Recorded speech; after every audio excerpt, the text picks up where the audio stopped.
Hello, everyone. I hope you are doing well today. We get to start off with this puzzle by Jay Dyer, most voted on from supporters. So this puzzle was voted for by David, Plonktime, Jay, Russ, Tallcat, and Luda. I'm inferring by the fact that this puzzle has 6,000 solves that this was on CTC at some point, but it's like a year old. So I'm guessing probably most people do not have much recollection of it. So this is a pure region sumlines puzzle, no extra rules. So just each of these lines, you can think of just think of this pound sign in the grid as being like a set of razors that break each of the blue lines into separate pieces of string.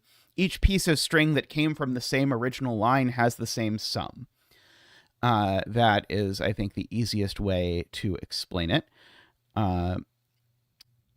We don't have any like re-entering happening, but that rule, that explanation only works if there's re-entering and you handle re-entering the correct way. Hey, Prematura. Hey, Dave.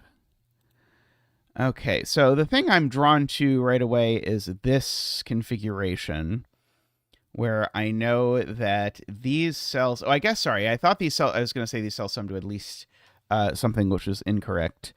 That's not quite true. These cells all together sum to something big, but these only sum to at least 21. 45 months. Well, let's get you a 45-month dance. Boop boop boop boop boop boop boop boop boop. Woohoo! Boop boop boop boop boop boop. Woohoo! Boop boop boop boop boop boop. Woohoo! Boop boop boop boop boop boop boop. Waha! Thank you, Zach. Thank you, and huge thank you for your support. I think your display name has changed over that time, but I recognize the avatar. And hey, Crane, good, nice to see you as well. Okay, so yeah, I do agree that this digit is high because it is the sum of at least 3 digits. Okay, that makes sense. Okay, so that digit, and in fact, actually, I guess what I can do is to say whatever this digit is, it's definitely up here somewhere, because... Oh, sorry, no, it could be there. Never mind. I can't say that. Let's see. Like, I'm noticing that these 6 cells have the same sum as these 8 cells down here, but that doesn't look too promising to me, if I'm completely honest. These 4 cells have a sum that's the same sum as these 6 cells, but 4 equals 6 is unfortunately not an especially difficult thing to make happen. And these 4 equal these 6 also. You remember this one, Jay? You said a lot of puzzles. I wouldn't be surprised if there are puzzles you do not remember. I definitely, it was a few days ago, I was in my sudoku class, and someone asked me about this sandwich puzzle that had my name on it, and I was like, I have no recollection of this puzzle ever, but apparently I made it.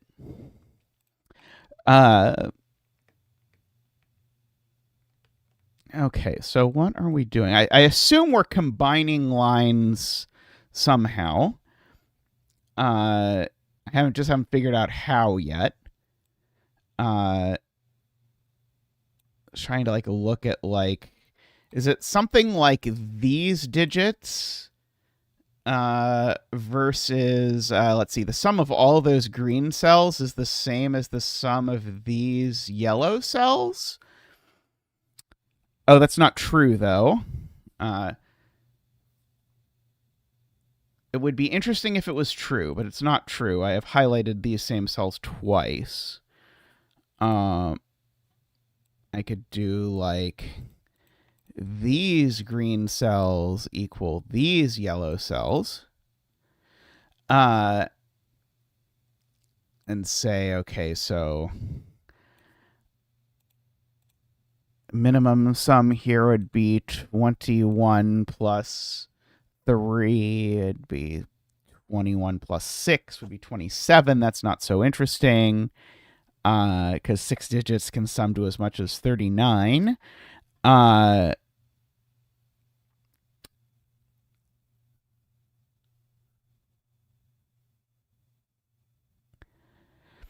What if I'm supposed to like also the fact that this line works this way suggests to me that this is not actually what I'm supposed to be looking at. I was sort of like wondering if there was some pressure on these two columns or something like that.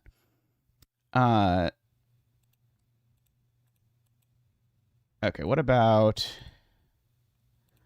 let's see, those cells have the same sum as, no, that's not quite going to do it either, is it? It's going to let me have like one hang out over here. I mean, this at least sum to at least 31 for whatever that is worth. Oh, wait, these cells sum to the same as, now it's these cells, right? That seems relevant because these cells actually, maybe is it now the other direction? Is it that these cells now have a huge sum?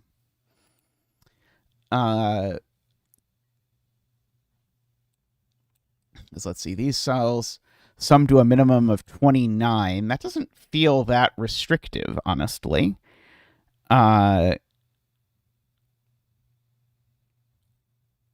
For purposes of these. And these cells sum to a minimum of 31.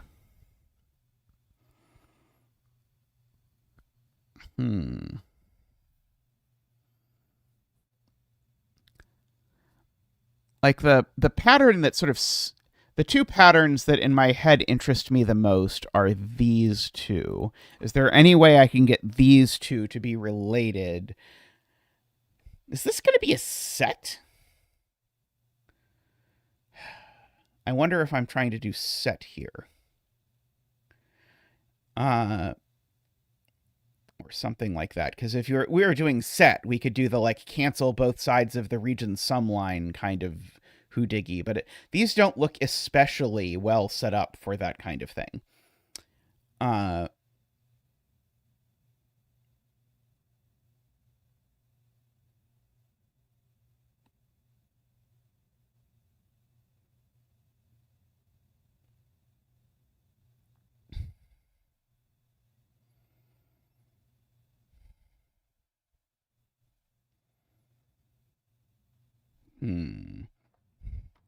Am I doing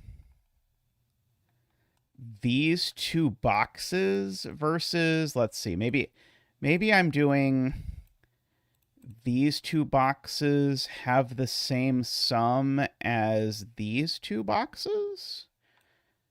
And then we can cancel this, cancel that. That doesn't feel successful. Let's see. Maybe I should do it as another way. I should do it as these two boxes have the same sum as these two boxes. This feels slightly more promising. And if I do that, I guess that makes this one not cancel, but it does make this mess cancel. It makes this mess cancel. It makes all of this cancel. Purple cells have the same sum as the yellow cells. I really wish... Okay, I think I want to do it this way, actually. I think I'm close. I think I want to actually do it... Oh, but now this isn't going to let me cancel that either. So, like, if I do that, I get to cancel all of these. And I get to cancel all of this. But now these don't cancel. Oh, sorry, that one is gone. I get to cancel, but then this doesn't work. I mean, that is interesting, at least in that it only gives me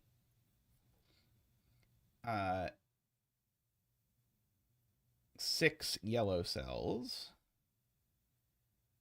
Is there any way I can somehow use this region sum line in a similar thing? Okay, let's see. Thomas suggests box 3 and column 5, 6, and 7. So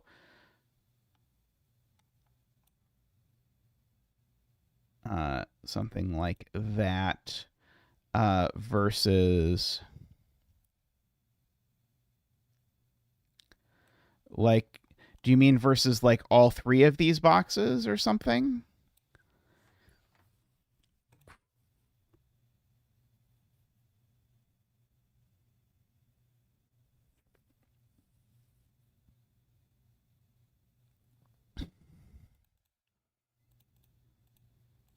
I wonder if I'm supposed to do this like across the whole grid. Like I'm supposed to do these 5 boxes versus these 4 boxes. And so remind me, because I'm going to forget, I promise, that yellow sums to 45 more than purple.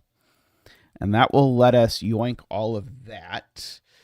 And, oh, not this, right, but it does let us yoink that. Our choice of these, oh, not that either, but I could get rid of that. All of this down here. I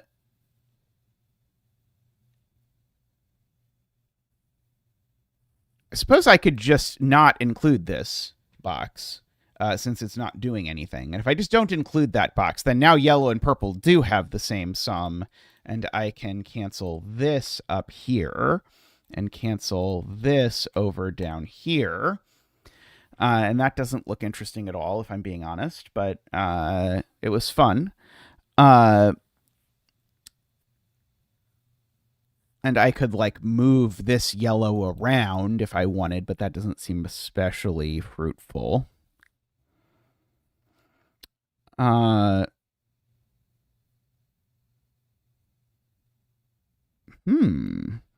really like the canceling over in these two. Like, I think whatever coloring I'm looking for, these 2 boxes are different colors. But I really want to also cancel these 2, which would mean these 2 would be different colors. And then sort of like, I wonder, like, how many boxes do I need to include to make this do the thing I want?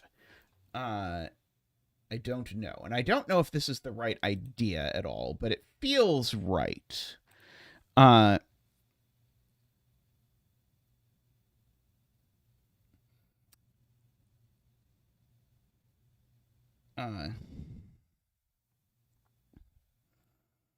Let's see. Emma suggests these boxes versus these boxes. That will perhaps let us get to do things. So it certainly lets us cancel those. And we could cancel these for sure. We can't do anything with this, but we can cancel this however we want.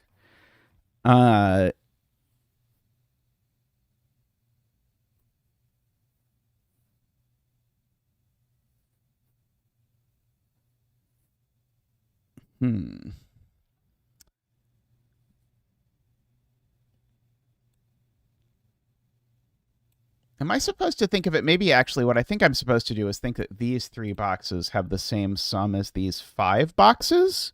Can I somehow make that interesting? I don't think so.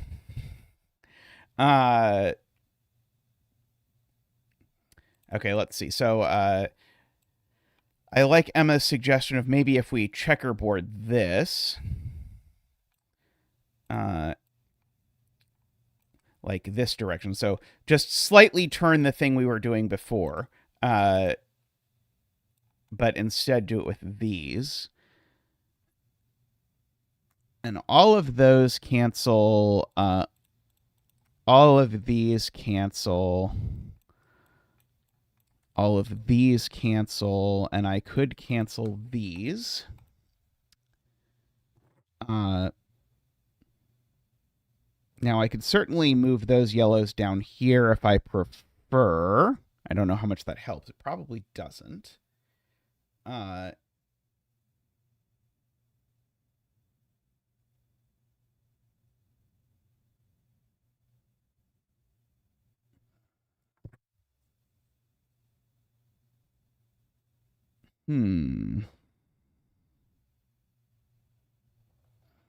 So cancel row 4 with box 8.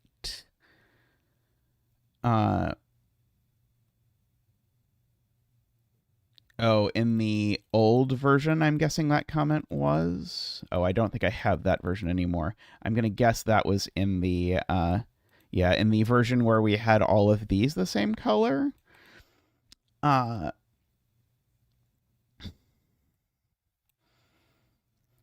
Like I can also like I'm now looking at like combining these lines into things like those on this side have the same sum as these, so these have the same sum as these.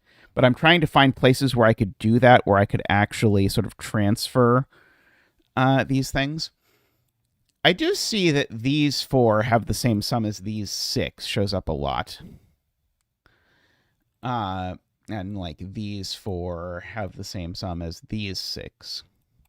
And these four have the same sum as these six.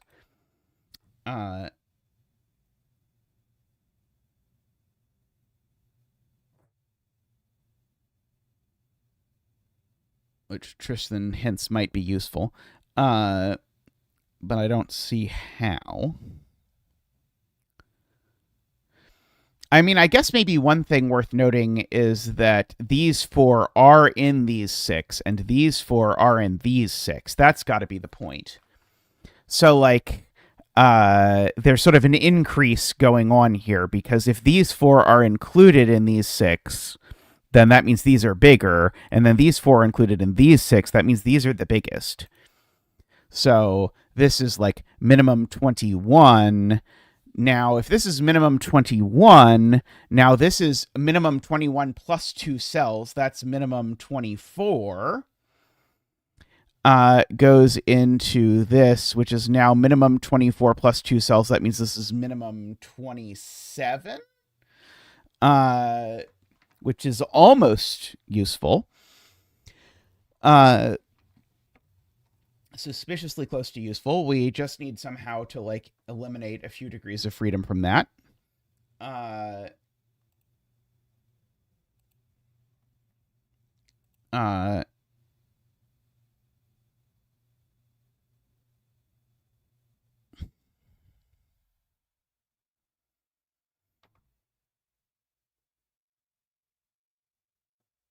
It is true. We can corner mark a 9. Because now if these need to sum to at least 27, they won't if they're 8, 6, 7, 5, 4.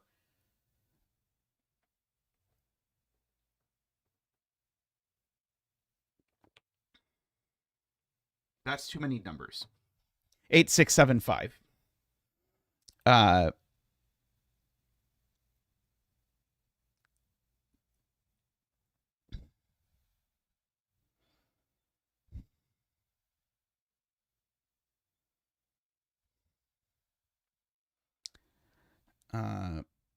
Kristen wants me to somehow put this in it.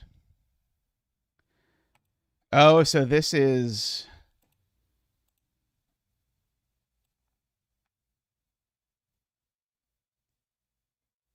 annoying. So like this digit is in here. So if this was a 9, it would push up my maximum. Annoyingly, if this is a 9, then I exactly make everything work out.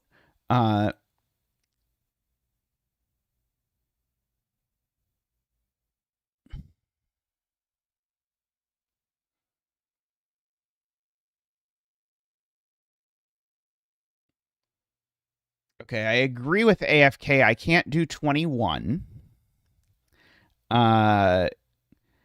Because if I did do 21, and this is horrendous, but if I did do 21, then that would obligate, because this is included in purple, that would obligate that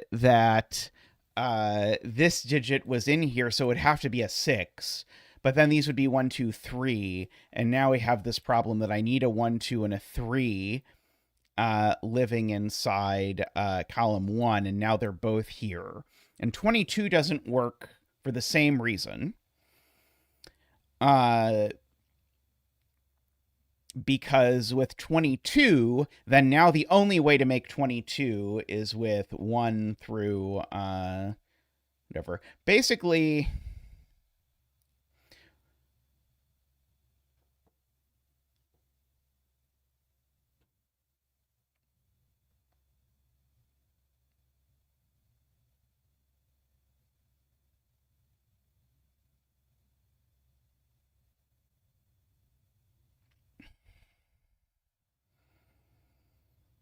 I mean, I know that these 6 cells are these 6 cells, Tristan, if that's what you're saying. Uh, hey, Garion, how are you doing? I think it's been a bit since I've seen you, but I hope you've been well. Uh,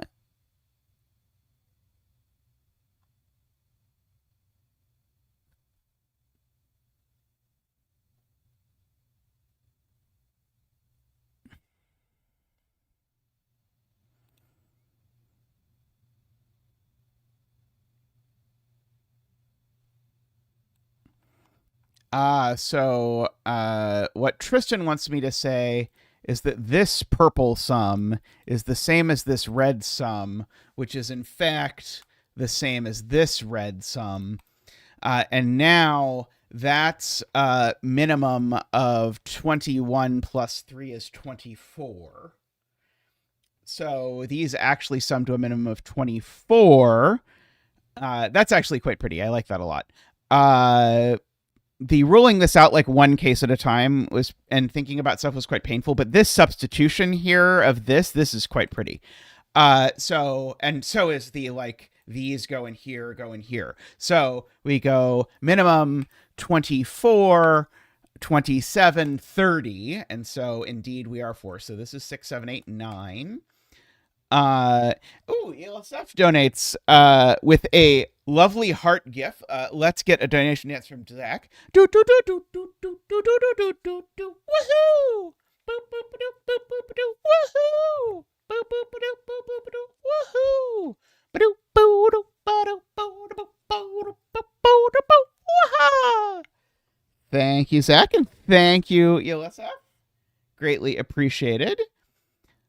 So now this needs to sum to, well, I guess let's go back over here. These now need to sum to, well, these need to be 1, 2. And these need to be, these need to be 7, 8, 9. So these are 1 through 6. Is the upshot of all of that. So these aren't 1, 2.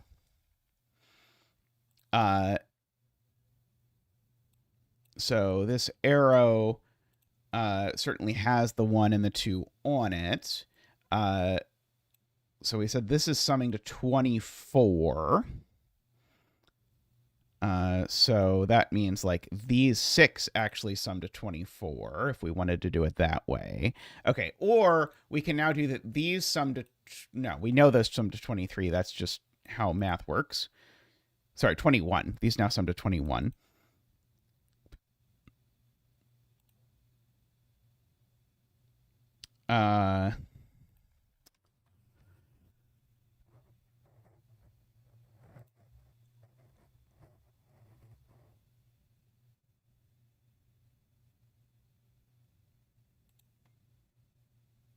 So 6 isn't this sum. Agree. Because funnily enough, if this sum was 6, it would rule 6 out of this entire box. I agree with that.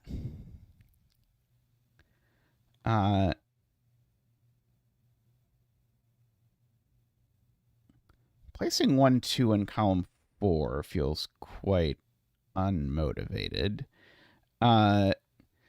These are summing, remember, to 24, which is quite thing. These can't be 3. Because if it was, the sum would be 6. So there's a 3 up here.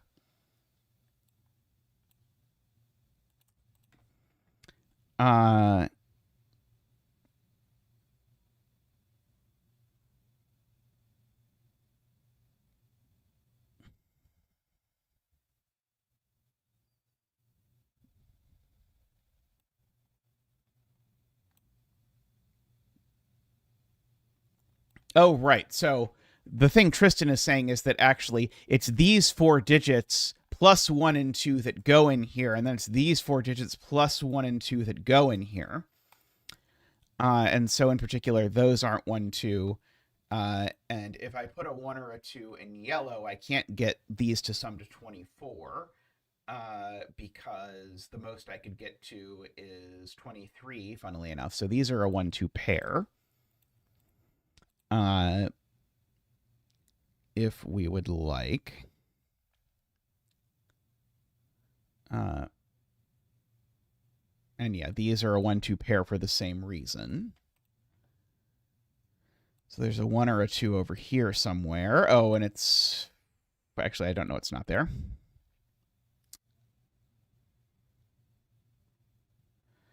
I don't think I can put a 1 or a 2 in here, by the way.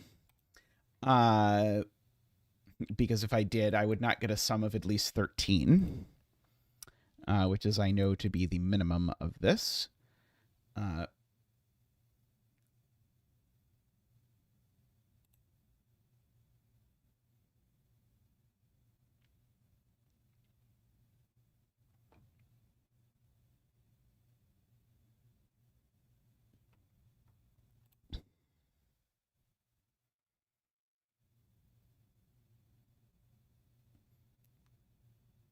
It's crazy because if you look at this, there are only like 3 lines in the entire puzzle that aren't part of the break-in.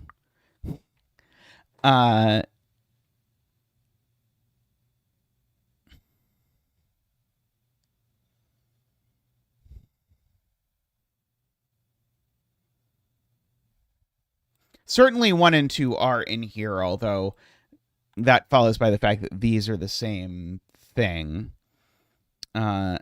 9 in box 9 is set now, I'm being told.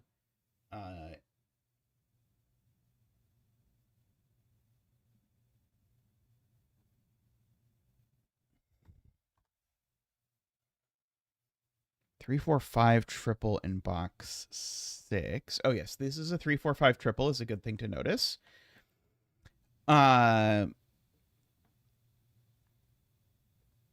So there's certainly at least 1 or 2 here.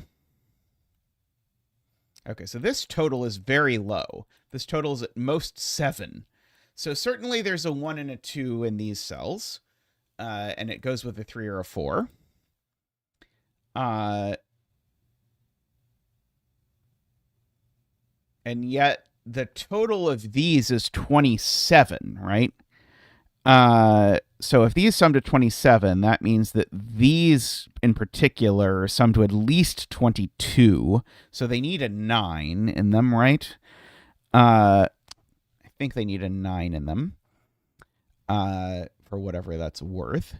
I guess if I know that, yeah, so these are 21 or 22, I guess, right? If I did that math right. 7, 8, 9 with a 3, sorry, 20, yeah,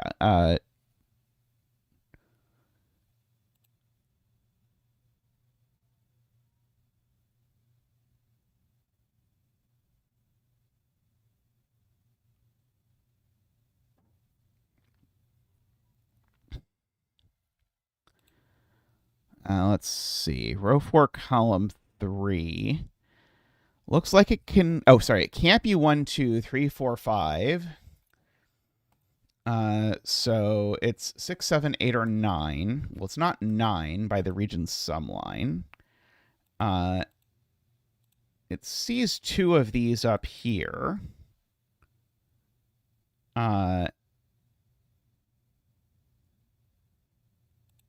Right. Okay, yes. It's because of that. It's because of row 5, column 3. So this number is at least 3. So the only way that works is 6, 3, 9. And so we get a digit. Let us bring out Zach for the 6 stance. Boop, boop, ba-doop. Whoop, whoop, whoop, whoop. Boop, boop, ba-doop. Whoop, whoop, whoop, whoop. Boop, boo-doop, ba-doop, boo-doop, boo-doop, boop, boo-doop, boo. Waha! Thank you, Zach. Thank you. So that gets us that those are a 7, 8 pair.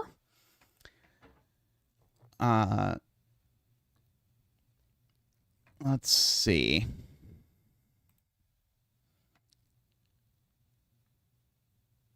I don't think I know anything about how these are related.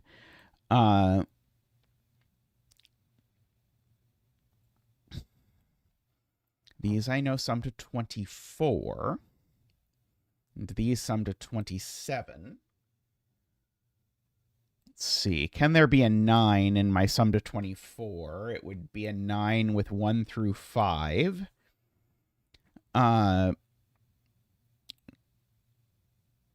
Place a 9 there. That's reasonable.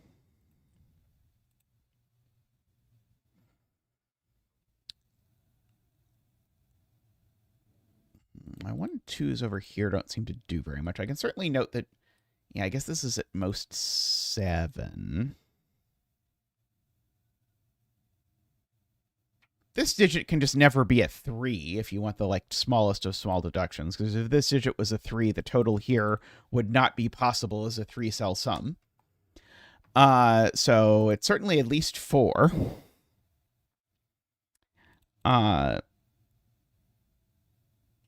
Part of me wants to try and break the exact case that this is 3, but I'm not sure that I can.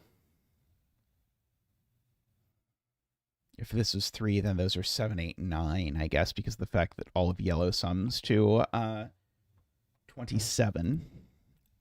Well, all of this yellow sums to 27. Does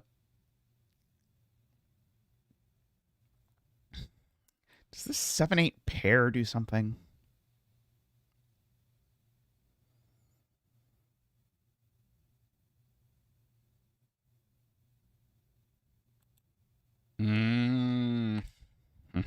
Darian has it. The point is that I need some 1, 2s in row 1, and I actually know that those aren't 1, 2. But the key point is I know that's not 1, 2, and I know that and that aren't 1, 2. And therefore, what Garian's point is that one of these two purple cells is 1, 2. And if one of these two cells, purple cells, is 1, 2, then these aren't a 1, 2 pair, so they can't sum to 3, which means that is a 3. Coming over there. These are a 4, 5 pair.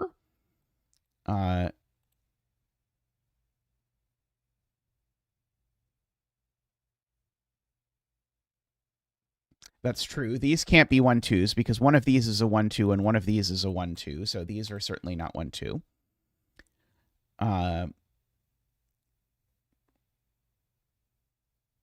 And this definitely is 1, 2 because of the fact that these can't both be 1, 2, AFK points out, which is a little unfortunate. I mean, I guess this 1, 2 goes here. So we can catch up those if we'd like because of the thing going on here. So that's also here, I suppose, by sort of sudoku. It's in one of those here. So it's in one of these over here.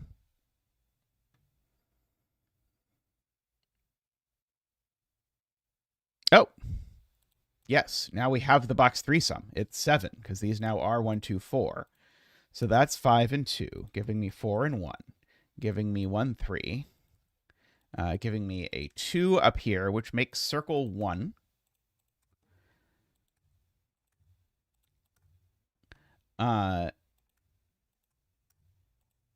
Like that.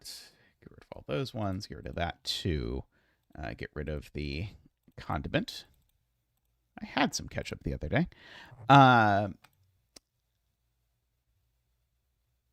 Yeah, the surprise triple out of nowhere was very nice. I was not even looking for it because it came from such disparate places.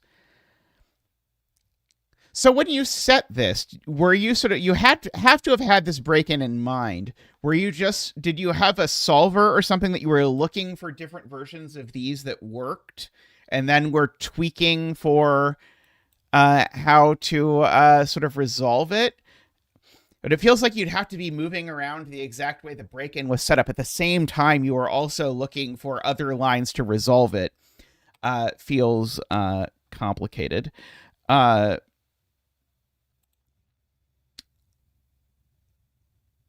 Okay, there's definitely a 3 in here. Yeah, we know the yellow sum is 27 over here. So these sum to 23, I guess, which means they're 6, 8, 9 is the only way to do that. So that makes these 3, 5, 7.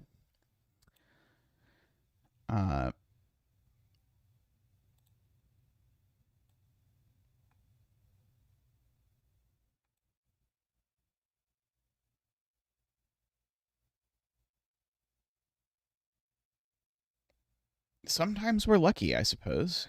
Let's see. The 5 is just placed here by Sudoku, I notice. So these are a 7-3 pair. And in fact, that gives us a Zackwing on 3s, which tells us none of these cells are 3, which tells us that digit is 3. For whatever marginal value I get out of that.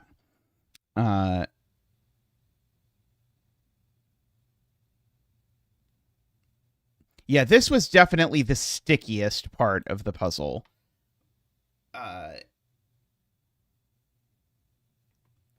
at least we figured out a nice way to sort of articulate it. This was 3-7, not 3-4. Thank you, Ken. Okay, so the 7 looks down here. So one of these is definitely a 7.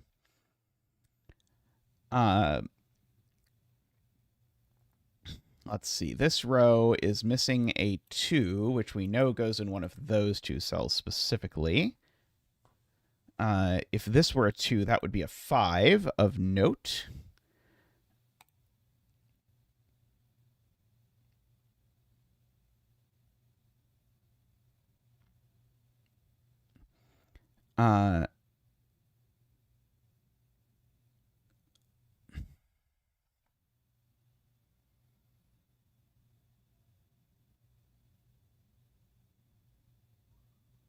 Oh, yeah. Right.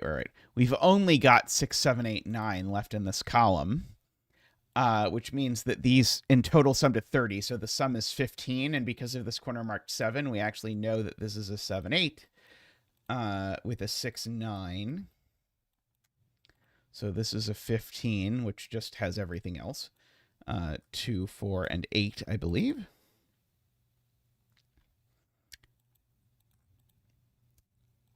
Hopefully those indeed sum to 15, and they do.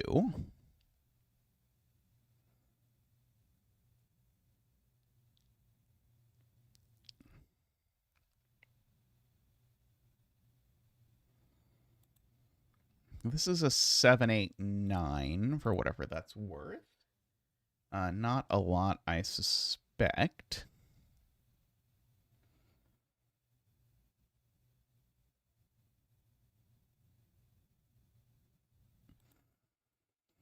Let's see. Garion says 2, 5 is the only combination available because I can't do 3, 4 or 1, 6. That's true. So it actually has to be 2 plus 5.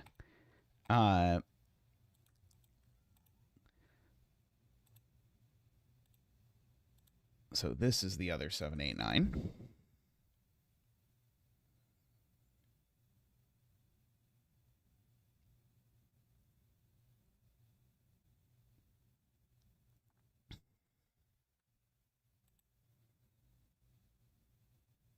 These are a 4, a 5. We know one of these 2 is the 5 at least.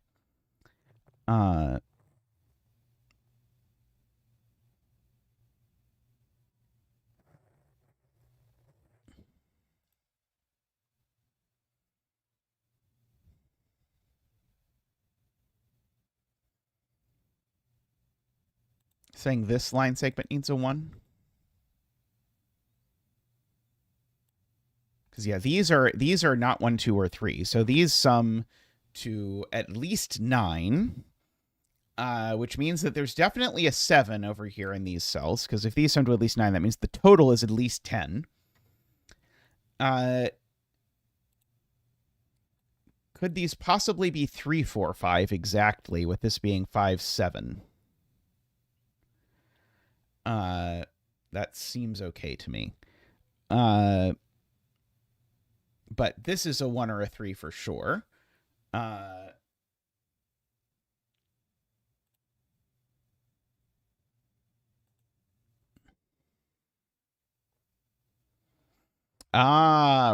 There's a 5 here. So these can't be 4 or 5. These are minimum 4, 6 plus 1. And so if these are minimum 4, 6 plus 1, that means this can't even be 3, 7. This is 5, 7, which is with a 3, which makes that a 1. And now I need these to add to 11. They can't do as 5, 6. They could do as 4, 7, but not any other way. It means that's not a 7. Let's see. These are 6, 8, and 9 are what are still hanging out in this column.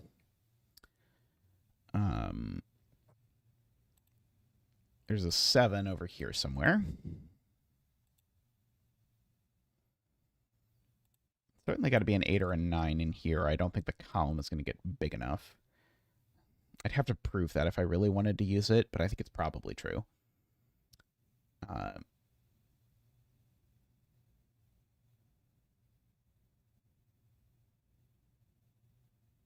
These sum to 21, which is coincidentally the sum of 6, 7, and 8.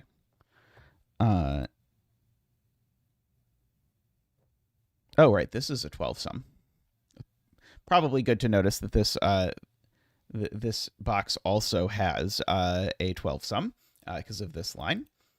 So it's either 3, 9, it's not 5, 7, and it could be 4, 8. And Nicholas's point is that there's an 8, 9 here and an 8, 9 here, which makes this definitely a 6, which sorts out that because that is a virtual pair. Oops, I don't know why I did that. Oh, no, I did that right. That's not a 9. Okay, and so now these are a maximum of 4 and 7, I believe. So these are a maximum of 11. So these are a minimum of 13, something like that.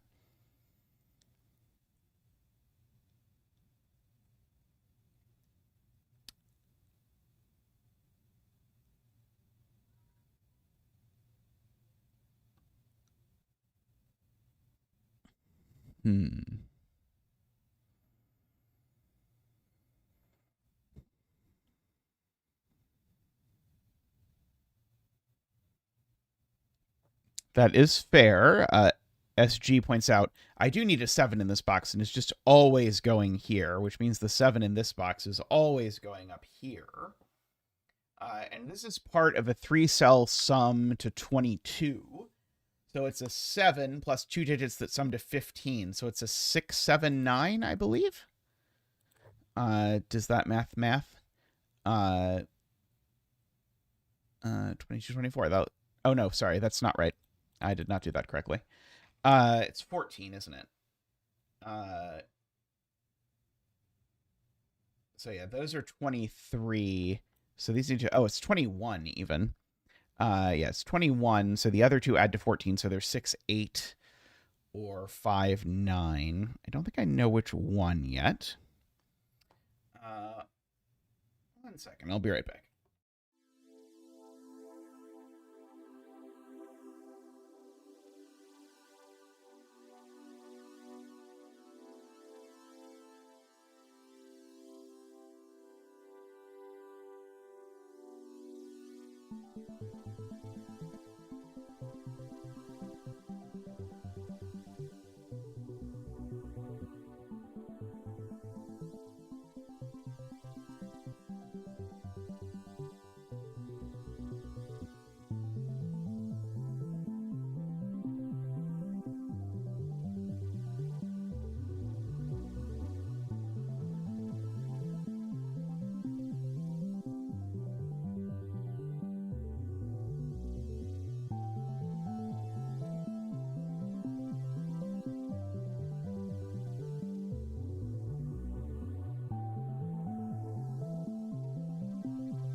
All right, I'm back. I am told I can place 1 in box 7. It's certainly in one of these 2 spots. 1 here would make this sum to 8, which would mean I'd need this to sum to 16, which it can't.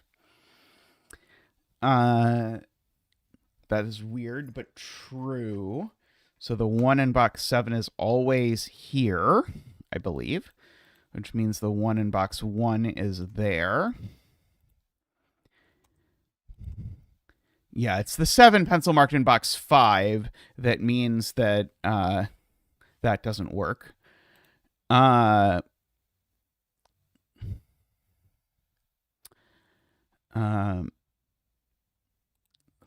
and 3.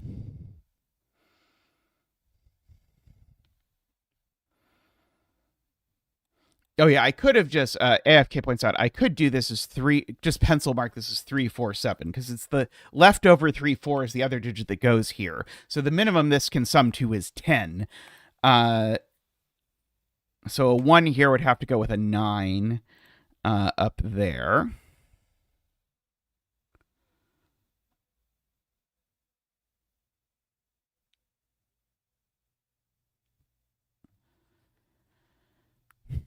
Four in row 1 is in one of those 2 spots. I don't think that helps. 3 in box 7 is here by Sudoku. I agree.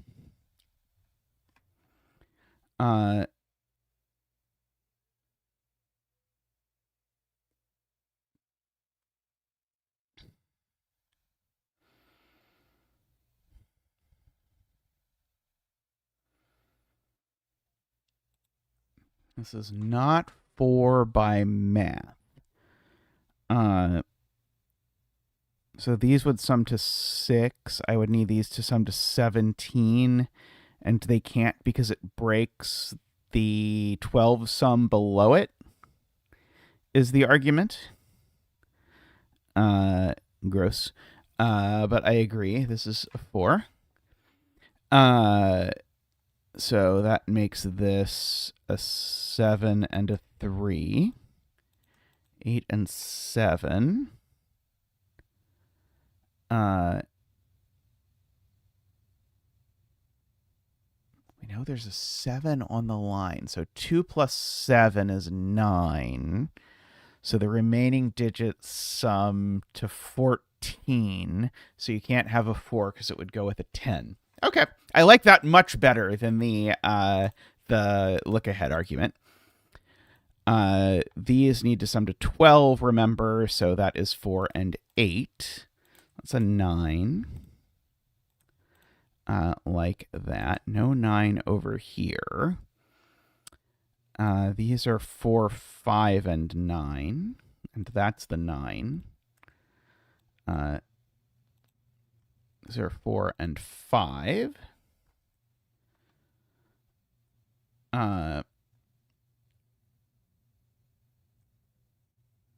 Yeah, the 7, that was what Emma said, was to use the 7 corner mark. And the 7 corner mark here is what makes it not so look-aheady.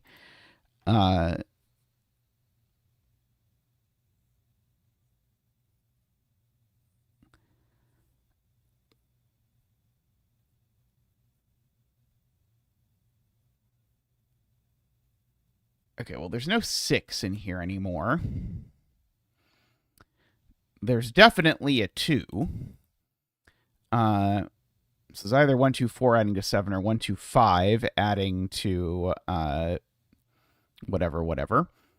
But that's a 2, 4, 5 triple, which means that's just a write-in, which is a 6. Let's see. 2, 3, 4, 5, 6, 7, 8, 9. Okay, so this is a naked 5, it would seem. Which means I can math. This is 15, and since the whole sum is 24, that means this is a 9. So we can do that. 2, 5. Apparently these are 4, 7. Was that really right? I don't think that was right. Sorry, that one can't. This one can still be 2. This one Yeah, the pair I think was fictitious. 2, 3, 4, 5. Okay, these are 6 and 8. Gives us a pair in this row, which lets us place this 6 over here. So this 8 and this 6, this 8, 9, and 6.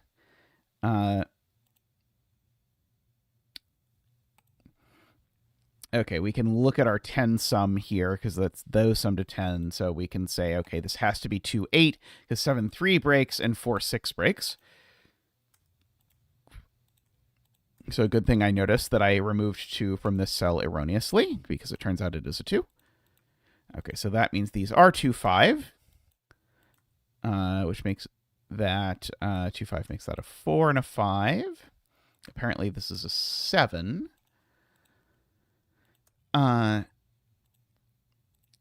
See, 4. Okay, that's a 5. That is a 9. One of these is a 5 and the other is a 9, and I can do that. Let's see. This digit is a 4. Let's see. And these are a 3, 6, with that being a 3 and that being the 6. I really liked the break-in there. That was very cool. It's sort of obligated that if you make a puzzle like this, you have the break-in and then you have just kind of region sumline stuff afterwards, because the break-in takes up almost the entire grid. But we did spend the most time on the break-in, and the break-in was quite satisfying to figure out as we sort of looked at all of this and sort of tried to figure out, like, what are we playing against what to get this? So I really liked that. That was quite nice. Alrighty, let me find another puzzle. I bet there is another one.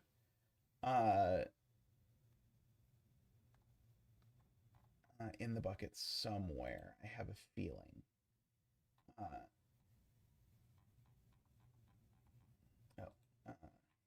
Why are you not letting me just go to the bottom? There we go. Okay. Let's see.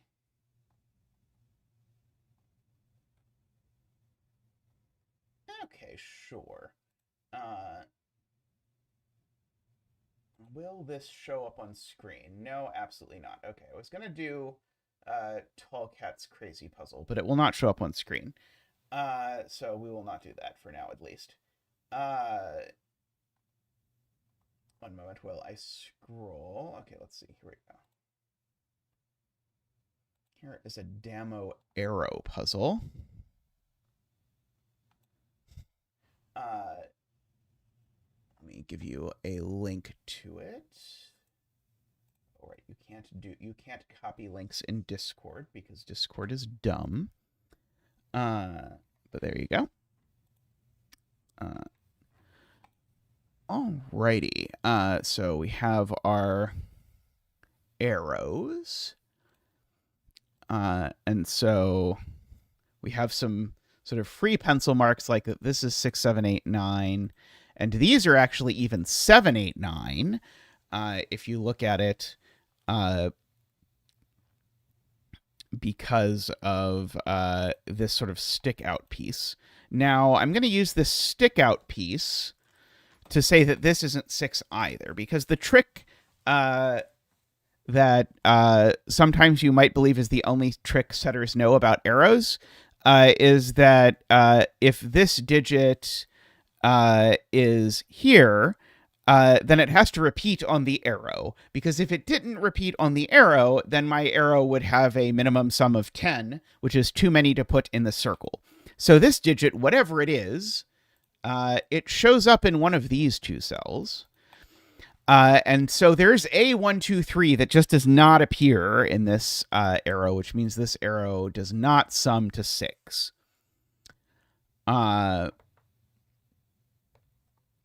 Let's see. And in fact, we could make exactly the same argument over here. And indeed, actually, that digit must be red. Because if this digit's not red, then that digit's also ruled off of this arrow.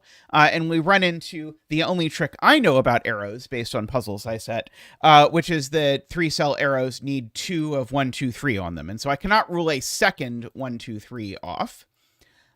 So one of these is red, which now, funnily enough, means that this digit is red, which means that this is a 3, 1, 2, and that is lovely. And we can bring out Zach for our 3 dance.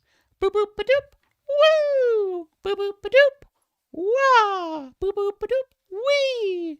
Ba doop boo doop ba doop boo doop boo doop boop boo doop boo, waha!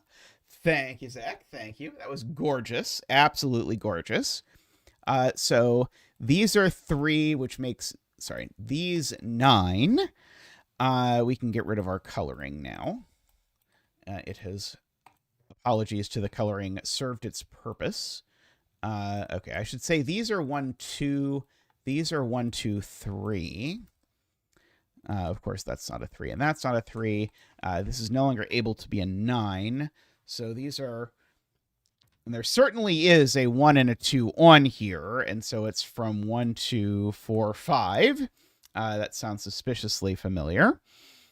This number and this number are each at least 4. So this is certainly at least 4 plus 1 plus 1. So these are each at least 5. And one of them is even bigger.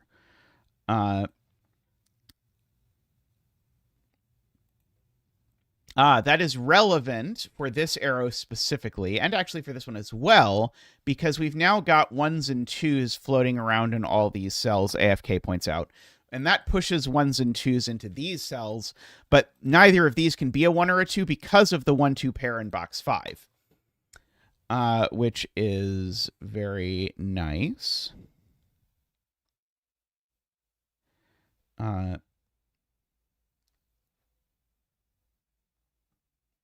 That's a good point.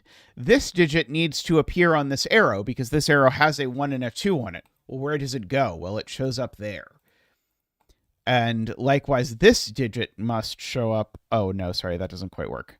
Because the arrows kink a different way. That's cute that the kinkiness of the arrows changes.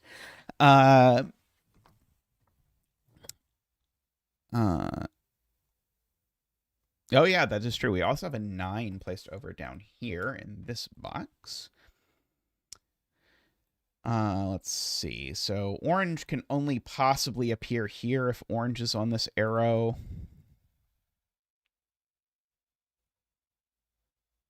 This is orange. Very good. Very good.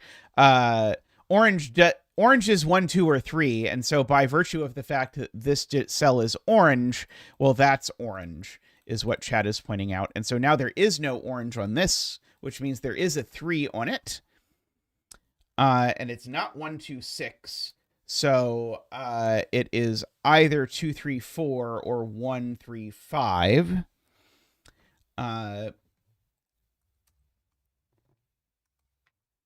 So we can gratuitously pencil mark that, as is our tradition.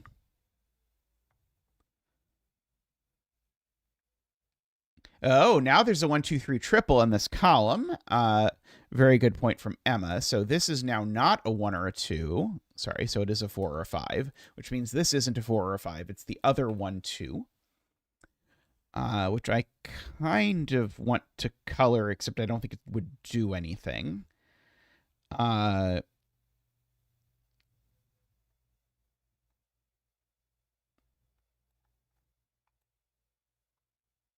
3 in box 6 says AFK.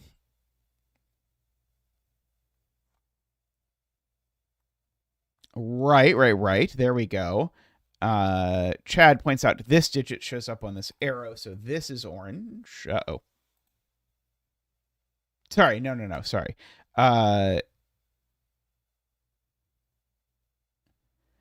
This digit doesn't show up on this arrow, sorry. This digit I know is one of those two, though.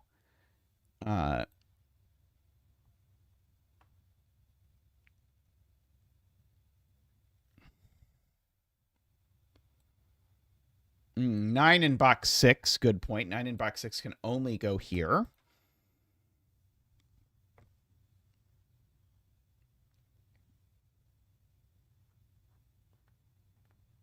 Hey, D-Web, how are you doing? I haven't seen... Oh, the 3 in box 6 is because of Zackwing. Yeah, the 3 in box 6 is definitely in one of these cells. Not there. A 3 there would put a 1-2 pair here, which sounds bad, but, well, it's very plausible, actually, because there's certainly a 1 or 2 in these cells. Oh, no. Sorry to hear that, D-Web. Being 6 sucks.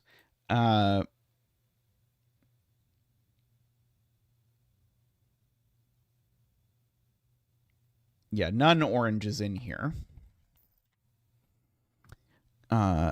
Agree.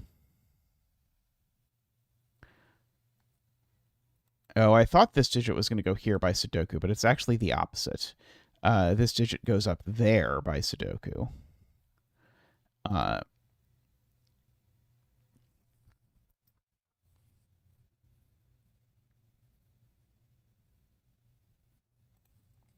Okay, each of these numbers is certainly at least 4, so that means these are at most 5. I'm going to fill them in as 1, 2, 3, 4, 5.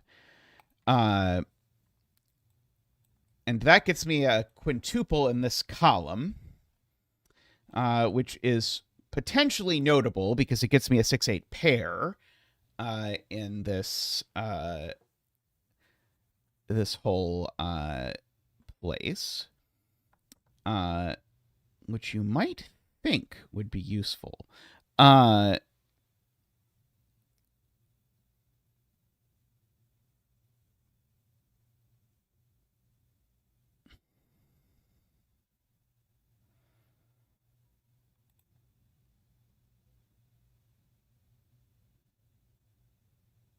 Right. I can corner mark a 9, Jay Dyer is pointing out, in this box because of this 9 looking up. So that 9 looks across, says this cell can't be 9. Remember, this is at least 4, and so therefore this can't be a 5 either. And so that's actually huge because it actually forces a 5 down here. Great spot from Jay. So these are a 1, 3, 5, and the 5 is over here. And so now that the 5 is over there, if you look at this column, where is the 4 in this quintuple? The 4 in this quintuple is now here. And so now this has to be 4, 4, 8, which gets me my 6 and my 8. The 2 in this quadruple or quintuple or whatever you want to call it is now up here. So that's not a 2 anymore. So... Okay, now this digit is now at least a 5. Oh, this can't be a 9 either, actually. And so this isn't a 5 either. And so this is now at least a 5. So this is now at most a 3, actually.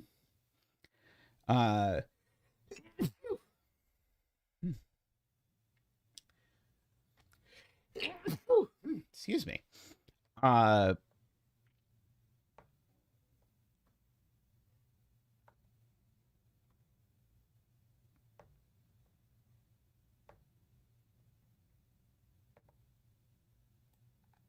Orange is now 2, right? Orange is now 2 because we know, remember, orange does not appear on this arrow and 1 does.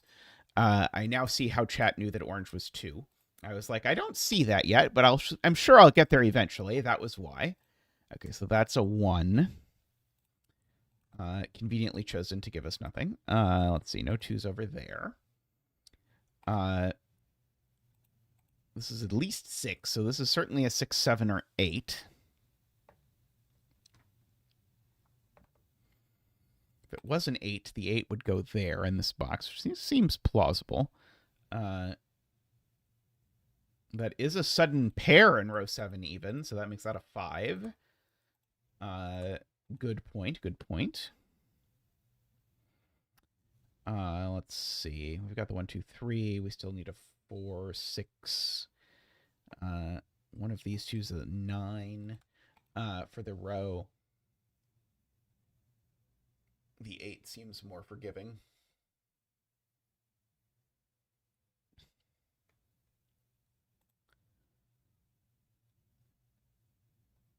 Six in box 1 points down, points out AFK just by looking at Sudokus. This box is never summing to 6.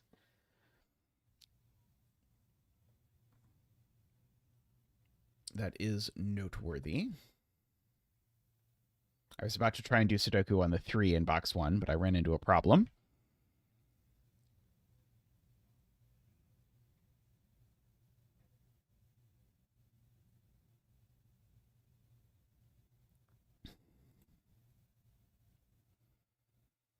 Okay, so the absolute maximum that this number can sum to or can be is 7. But it can't be 7 because of the given digit. So this is 5, 6 only. 5 goes with 3, 6 goes with 1.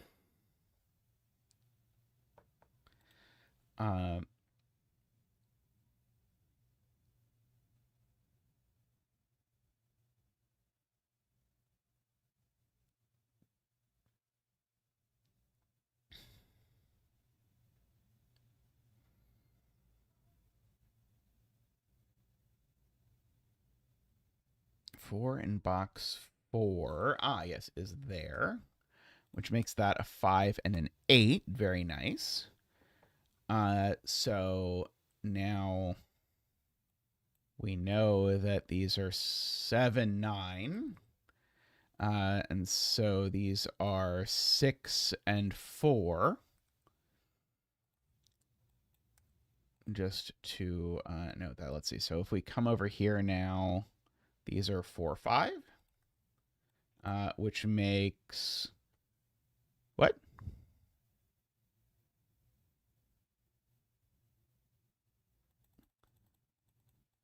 Oh, because I originally was saying the 8 had to go up here, but then I realized it wasn't an 8 because the 8 was there. It was the 4 that was missing.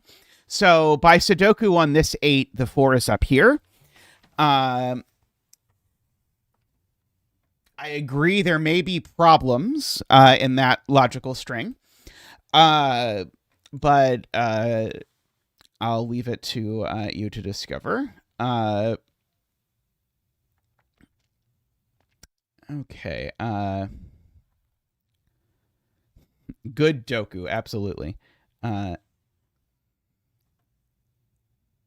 see. Chad has had this point about box 6 for a while, but it sounds like it's going to be painful. Is it going to be painful? Let's see. So it's going to be, let's see. Could this be 3? Can't be 4. Could maybe be 5. Can't be 6 because of the double 3 trick. Can't be 7. Could be 8. Can't be 9. 5 would go with 3 and 2. Oh, we can just mark. Okay, sorry. I think chat a while ago had a point about this that was bad, but now there's a very nice point, which is that now there's also a 1 on this arrow. And by the pair, the 1 doesn't go in the circle, so the 1 goes on the arrow. And so if the 1 went with a 3, this would be a 4. That doesn't work, so this is a 3 with a 1 and a 2.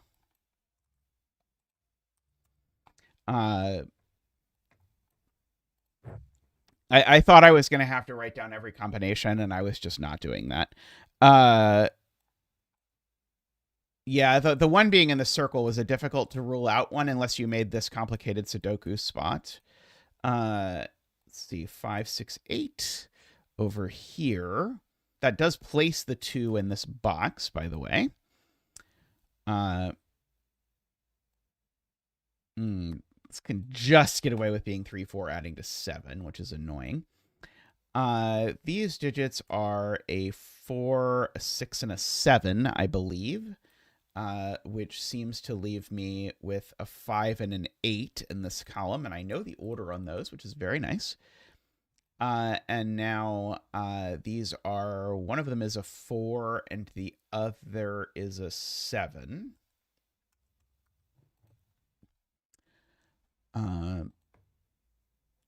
All good things. Let's see. In this row, we're missing 5, 6, 8, and 9, I believe. It's not the 8. One of these two is the 9. I'm going to note just for sanity. So one of these two is the 9.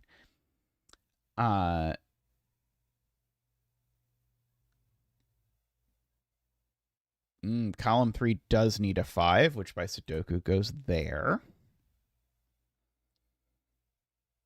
This 4, 6, 7 goes over here. I could imagine a world where that turned out to be a useful observation. I don't think we're in that world, but I could imagine the world quite vividly.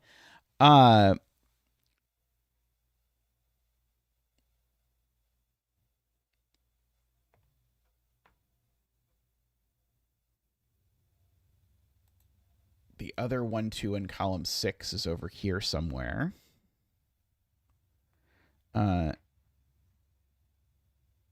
see, 3 in box 5 if I'm feeling brave. Let's see, yeah, the 3 in box 5 goes there. There's a 7 in one of these two cells.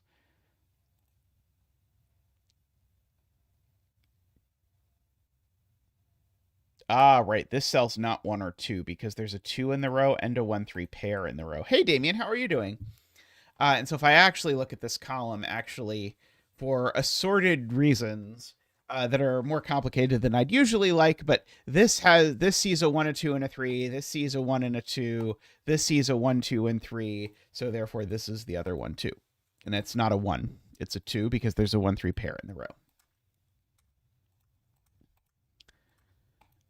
2, 1, 1, 2.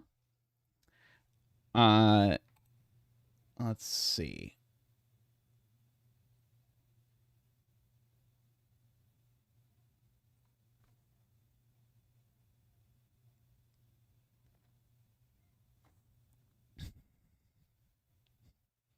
I also thought that might fix our arrow.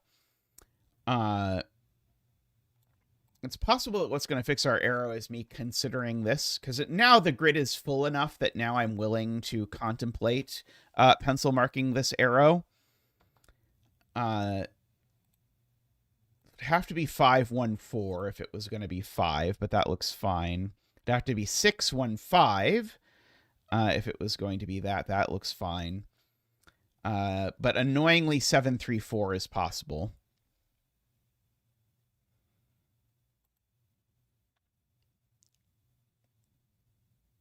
There's always a 5 by Sudoku.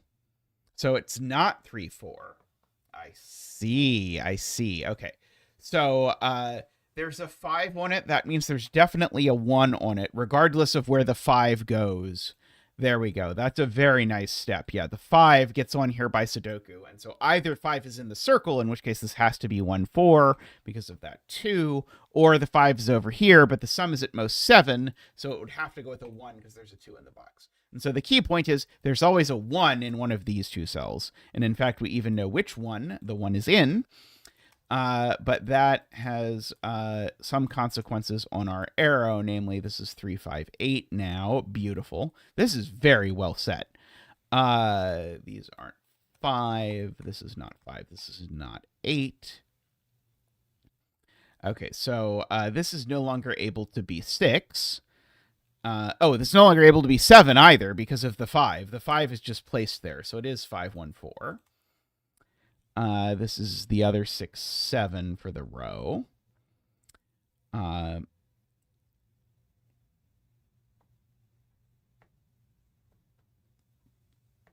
Yeah, this is feels quite fresh for an arrow puzzle, which is not something you see very often. Even just the super cute break-in with the this cell being the same as that cell was super nice. Yeah, huge A+ from me on this one. 8 in box. Oh, this is box 7. 8 in box 7 is here. I was in the wrong box 7. Okay, these are a 6, a 7, and a 4.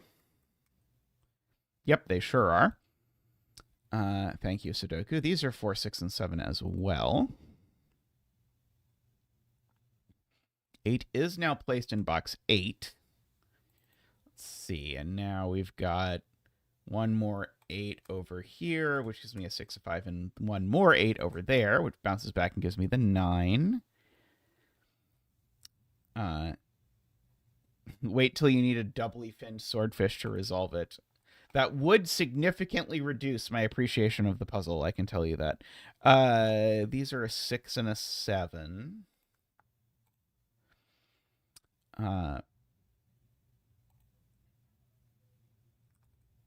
Oops. This was meant to be 4, 6, or 7. And it seems to not be 4 for some reason. Maybe this reason.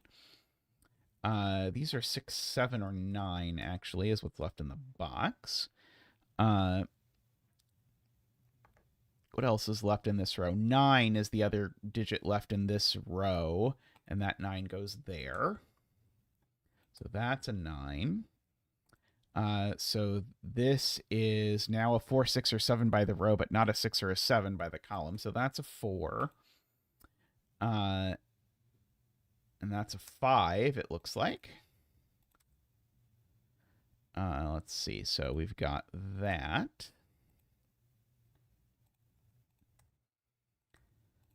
No 6 there. I'm being told I can finish my 5s if I notice that that's a 5. Yeah, we can mark the grid now at this point. It might make some things appear. Or it might do nothing at all, one of those. That's a 6, 7 pair. There we go. Looking at that being a 4, which makes that a 7. There we go.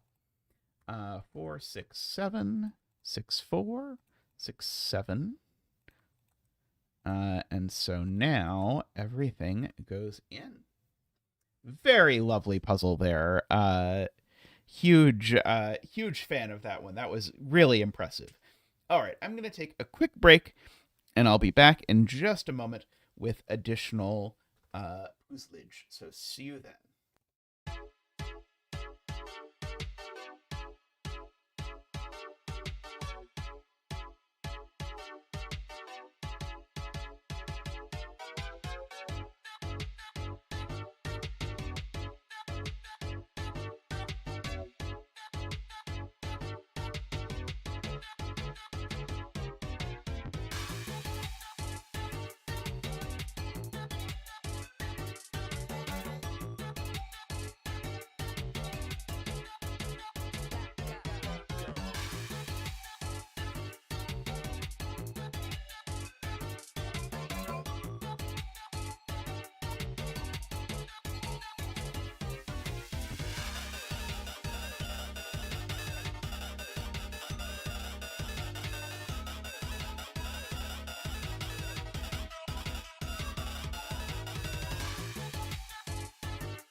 All right, welcome back to a puzzle that LMD has rated 3 stars that I will take a wild swing just from the fact that it's a Pentomino Cave Nurikabe puzzle is not going to be a 3-star puzzle, but we shall see.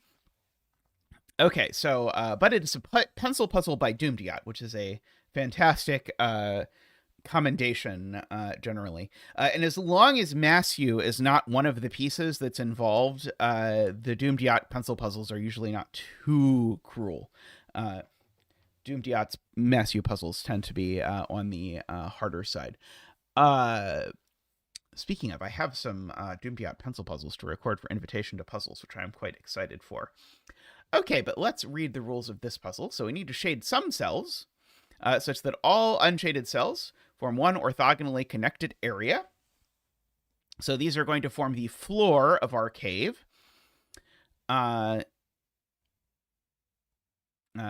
each orthogonally connected group of shaded cells touches the grid's edge. That's going to form the walls of our grid. Yeah, you've never run back to your desk so fast. Amazing.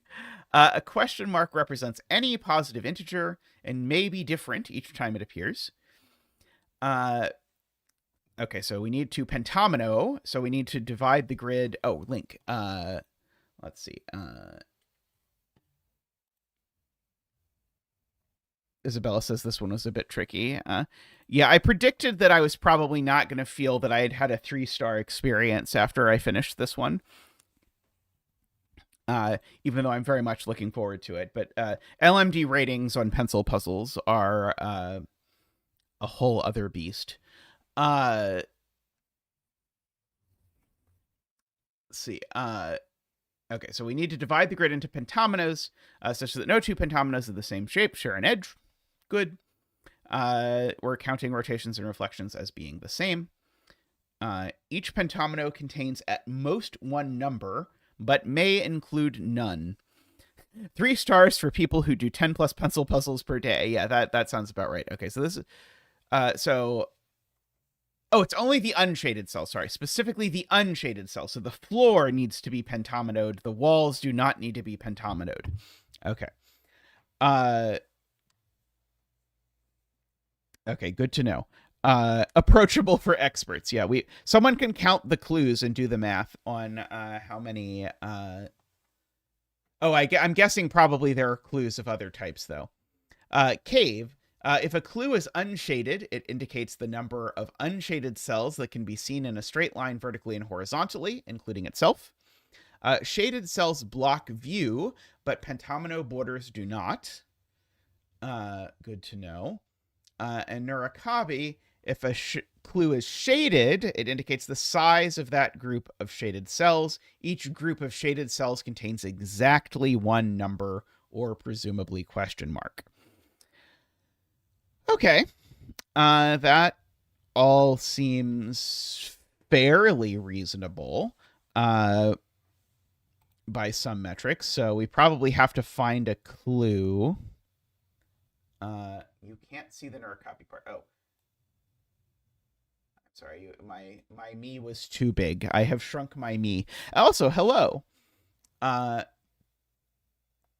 Okay, so certainly, like, these clues that touch have to be different types.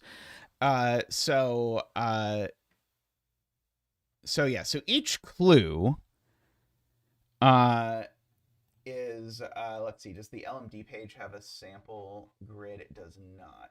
Each clue is either in a shaded cell or an unshaded cell. And since... Oh, I guess they just can't both be shaded, right? Two that touch can't be shaded. This cell just can't be shaded. Let's start with that. This cell definitely isn't shaded, because if this cell was shaded, it would be part of something that touched the edge of size 3, and those things are not going to work together. So this is the floor, or this cell is floor. Likewise, this cell is floor for the same reason. I may have concluded my gimmies.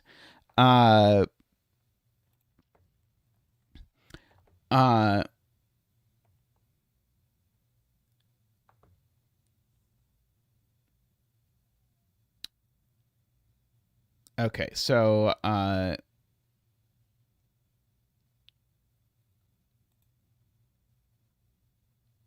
yeah, this 3 is part of a pentamino, and it only sees 3, which could be like 3 in one direction.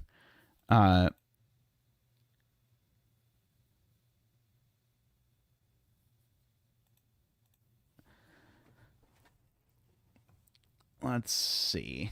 I was trying to think that I was going to use some sort of like checkerboarding shenanigans around here, but I haven't yet figured out how to shenanigan.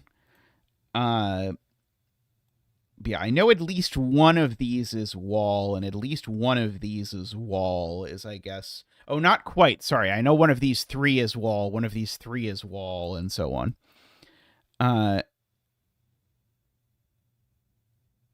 Right. Pentominoes can't have pentominoes have 1 clue per pentomino. That is the part I'd forgotten.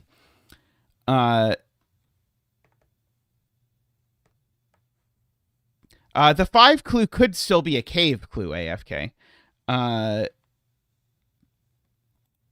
yeah, this is a wall either between pentominoes or between the floor and the wall. So I can draw a border there without worrying about it. Okay, and I do know that all but one of these is wall.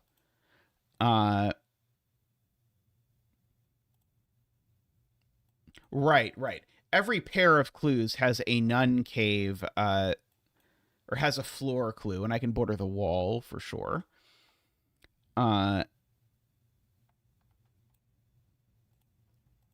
if I agree that I'm putting borders between walls and borders between pentominoes, then yeah, I can just... Oh, I have one more that I missed. It's that one. Okay, this too needs to have shaded cells in 3 of these places. Cave puzzles do have a no checkerboard piece. Yes, there is an unshaded connectivity requirement.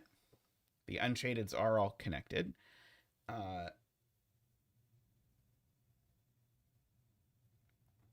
And so, can I break this 7 in any way? So, like, for example, if I said these 3 are shaded, does that break the 7? And I think the annoying answer is it doesn't quite break the 7.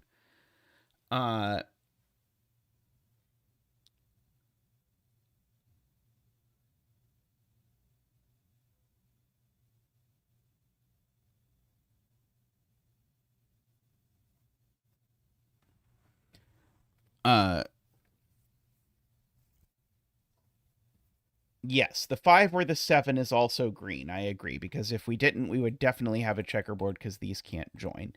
But the fact that that works so well is a little bit annoying. But the 2... I'm trying to figure out, like, if there's some way, but I don't think there's any way that immediately breaks for me to draw this. Okay, is there something wrong with the world where this 3 is the wall and looks like this? Is a question.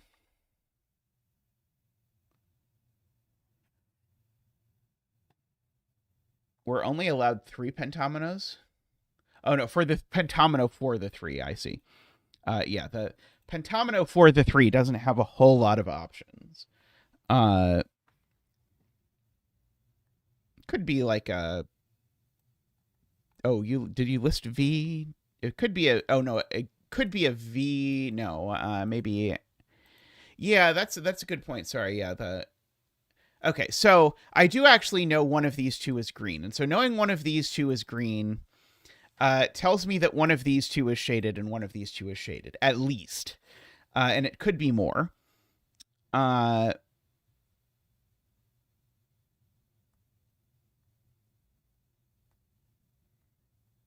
Yeah, one of these 2 is shaded.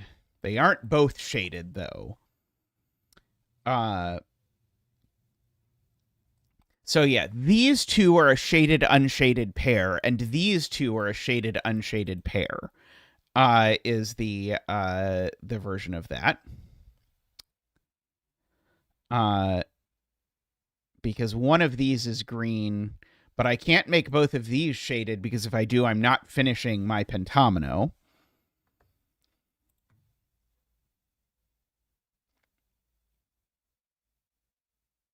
Yeah, so these are a shaded unshaded pair, and these are a shaded unshaded pair. I'm not sure I know exactly how the shadeds and unshadeds pair up.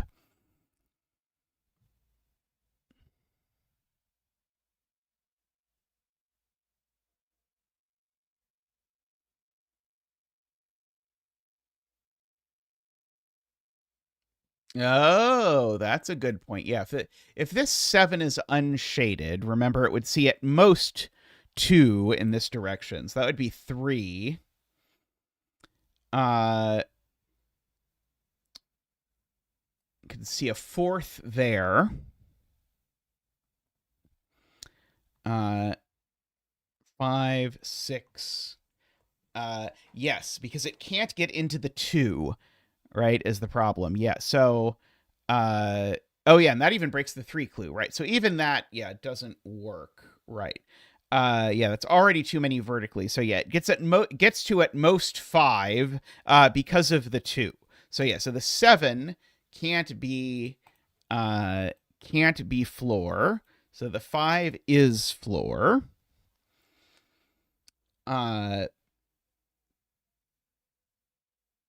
Okay, so this 7 needs to take a not especially indirect path to get to the end of the world. Right, because remember, one of these is green, and whichever one is green is going to complete the 3. So this is always shaded. Now this 3 can't be shaded, because now if this 3 is shaded, remember it has to connect to the wall, and we said it was that. So now this 3 is unshaded, which now makes this unshaded by the no checkerboard rule. And so there's a pentomino border somewhere in there. This 3 is already kind of close to having fulfilled its duty as a 3. Row 6, column 3 was shaded because the pentomino rule means one of these two is green, because the green cell here is in a green pentomino.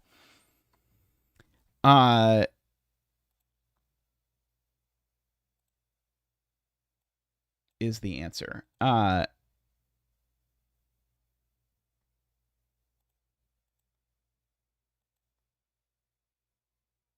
Yes, this is a very satisfying way to combine all 3 rules. Okay, so if the 5... maybe not quite. Yes, the 7 I can border on the left, correct. I'm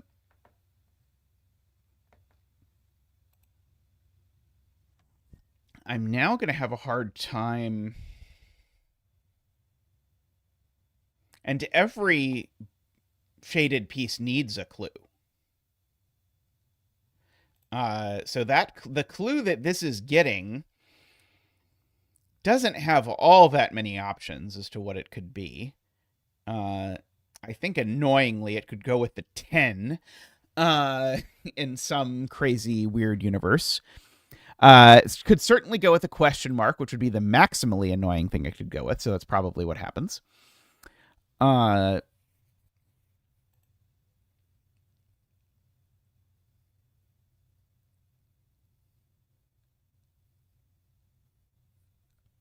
it can link with row 1, column 1. Yeah,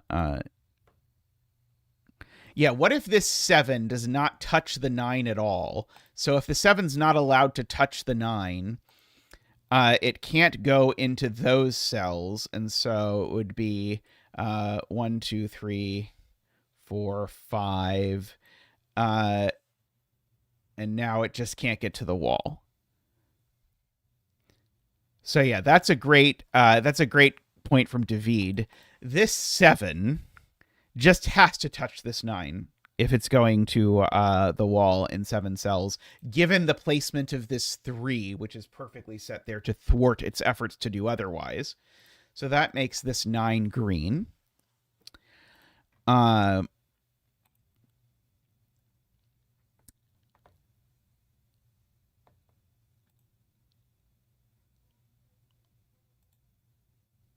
Let's see.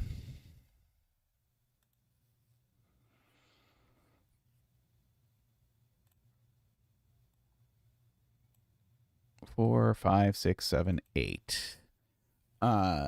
Yeah, okay. So that's only 8, which means that this cell's always green. Is that enough to force that the 7 has to go around the other way? I think so. 1, 2, 3, 4, 5, 6, 7. Yes. The 7 has to go this way at least. Very nice, very nice. It's always good when you feel like you understand what the intended deduction was. So now the 7 goes that way. And so now that pushes the 9 one step further, I think. 1, 2, 3, 4, 5, 6, 7, 8. Yeah, so this needs to go at least one further over. 5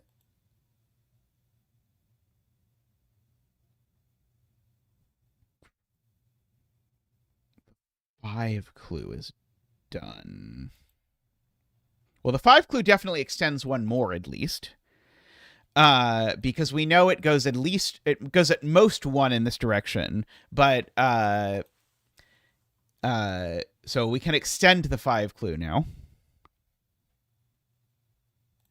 My standards are lower. I'm happy to feel like I understand the rules. That's fair. I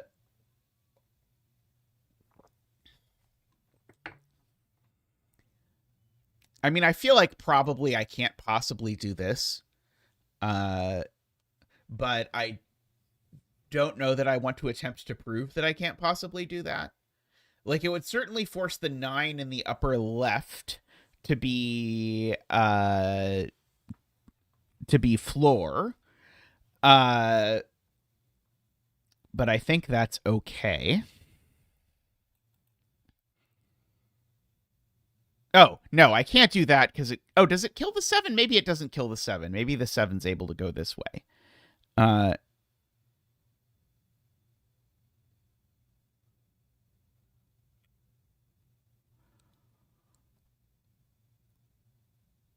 It's not unshaded because it forces the 7.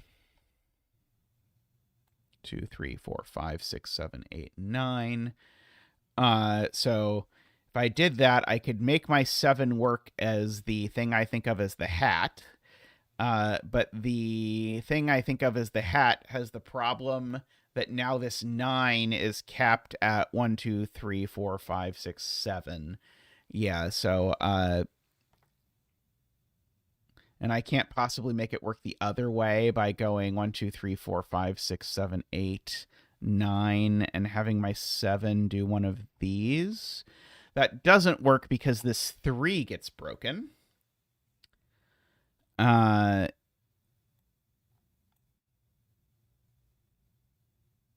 what about that? That doesn't quite work because 1, 2, 3, 4, 5, 6, 7, 8. Yeah, and that's only 8.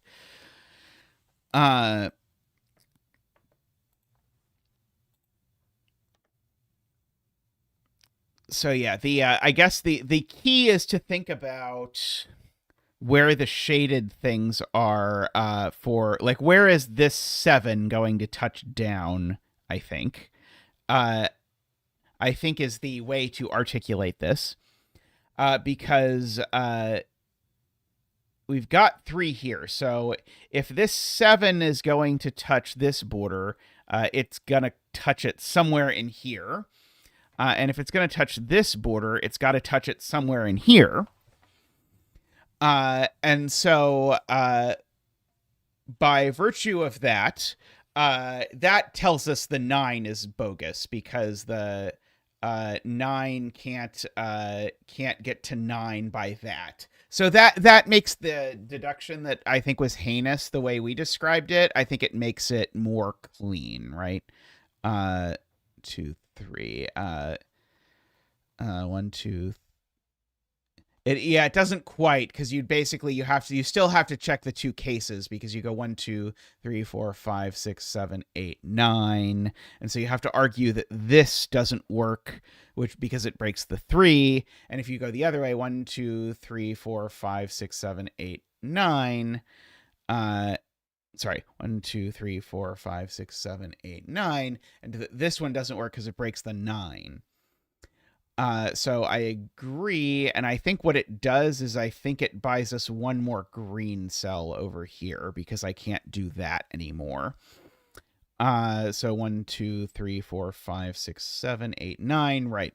I can't take both of these because if I do, I enclose exactly 8 cells. So I have to, in fact, have my green creep one further over yet to even have a chance of this working. 1, 2, 3, 4, 5, 6, 7, 8, 9. Can I rule out this, actually? Yeah, that does definitely put a wall here between the two. Very good. I'm trying to see if there's something wrong with this arrangement. I don't know. Yeah, if that were gray, it would, of course, force that arrangement.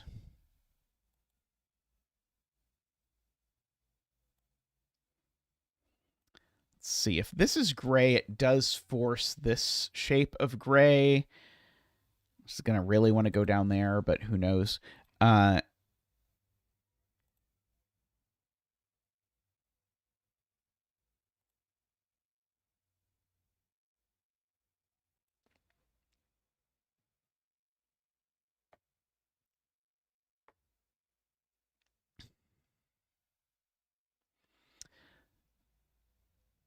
This 7 being green, I think barely works. Let's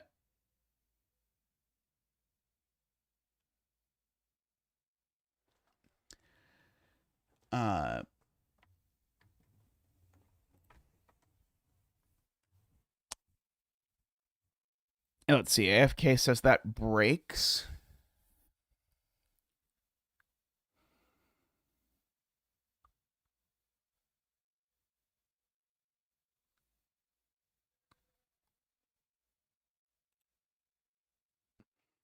We do have to keep an eye on our pentomino stuff going on over here.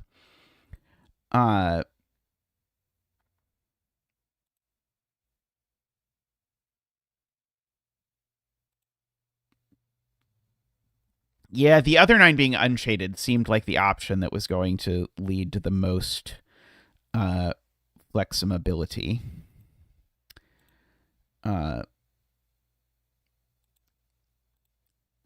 So we, for multiple reasons, know one of these two is shaded, or both of them could be shaded.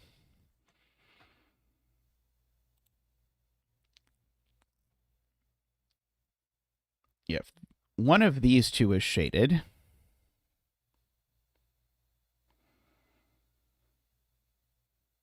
Let's see, if row 6, column 6 is shaded, it makes the 7 wall too big. Excellent, excellent. Yeah, because if this is shaded, it makes that shaded. That's the kind of argument I was trying to make work over here, but it didn't break. But Jay found it here. If this cell is shaded, it makes that be shaded because of the no checkerboard rule. And so then that's 5 shadeds, and then I can't get to the wall. So this is not shaded, it's unshaded. And now because of the 3, both of these are shaded. And that seems helpful. Okay, and I'm going to mark, I know for sure these two are in the same pentomino, and I know these two are in the same pentomino.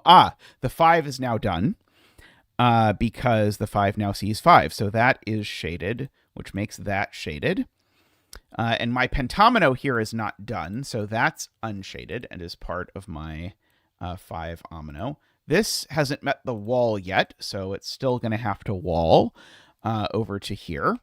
This 3 is now green, because if this 3 was shaded, it could not take either of these without becoming too big. And if it didn't take either of those, it would create a checkerboard. So this is now green, which means that's shaded, because of otherwise the 3 would be too big. My 5 still needs another cell at least. And so we can border some more. Border. Like that. Okay, that was a nice bit of progress all at once. We still need to find a clue for this over here. Yeah, I should connect this to say that we're going to get that. Okay, so we're either going to get an N or a W, and it could be an N either way.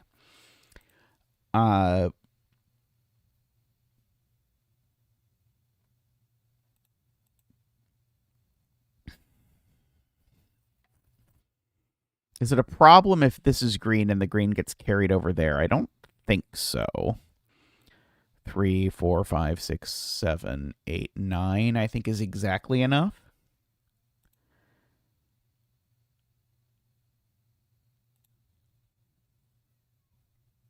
That would definitely make things very difficult. I can't blame you, though. There's a lot of rules floating around. And it definitely took a while for me to absorb them. And I don't claim that there's not one I'm forgetting about right now that would do everything that I want.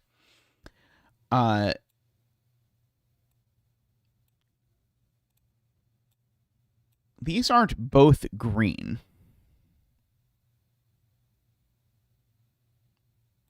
This cell just isn't green. Is the cave trick that I always hate to spot. If this cell is green by the 2, that's gray, and that's a checkerboard. So I assume that's the same thing Jay was saying the other way. And so that's gray by the no checkerboard.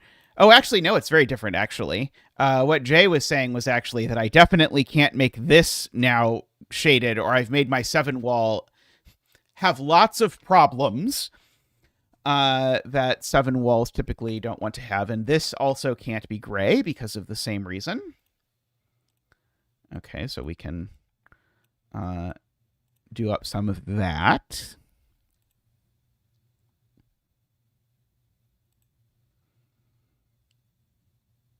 Is that true? Couldn't it still be that one that's unshaded? Because the 2 clue could bend that way, right? I don't think there's anything wrong with that.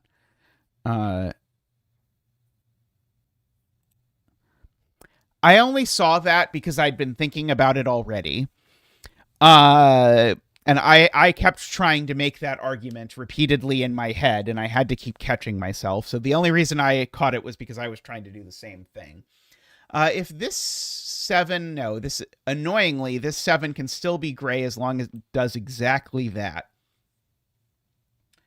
But we're very close to it not being able to do exactly that.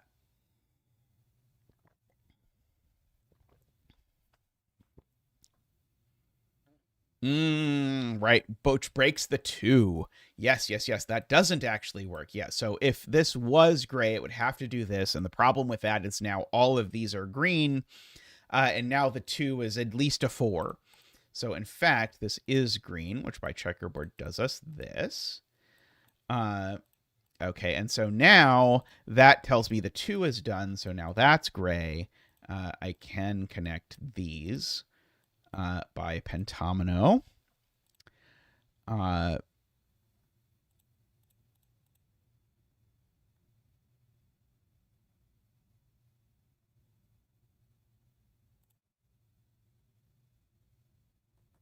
Right, we know one of these 2 is shaded.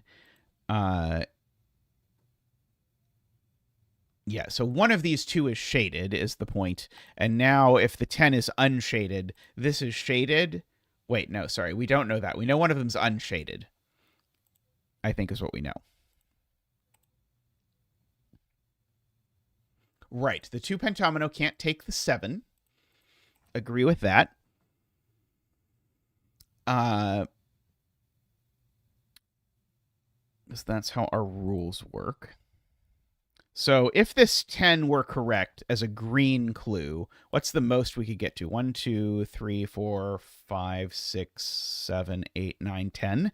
So yeah, if this 10 clue were correct as green, it would make all of these green, which definitely kills the 5, is the problem. I know. I was making sure that I could fully visualize it before arguing it. Yeah. So this is definitely shaded. Okay. Which makes that unshaded. No, I don't blame you for thinking that, but that was not what was happening. Yeah, I'm going to shade that to make sure the 2 is that. And so now the 2, in fact, has to keep ominoing down there, which greens both of these, in fact.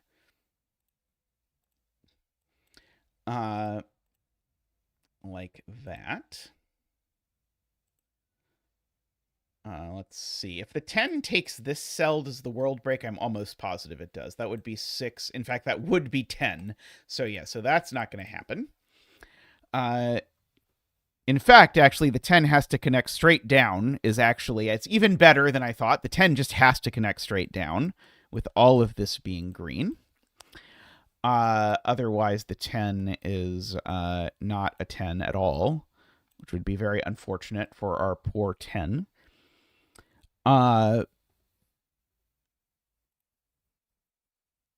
Okay, if this 5 is green now, it looks exactly like... Oh, sorry, no, it doesn't look exactly like that. Yeah, suddenly lots of greenage.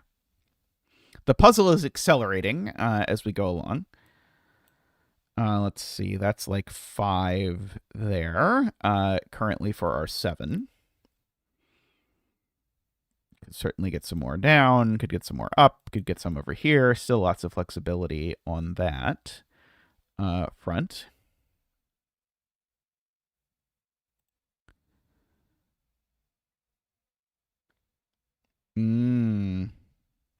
True. If this is gray, then that cell needs to be gray.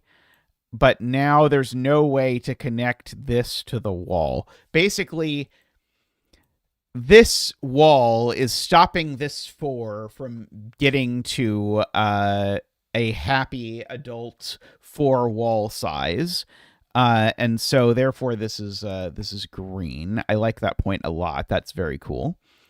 Now, definitely this is green. Oh, sorry, that's not true. Sorry, that could still be green. It could still be green. Sorry. But we've got a connectedness thing going on that we're going to have to be careful about.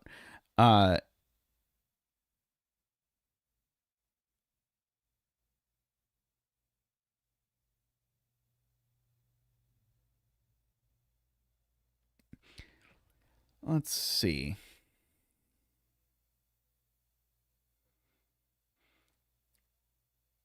Yeah, the gray areas need clues.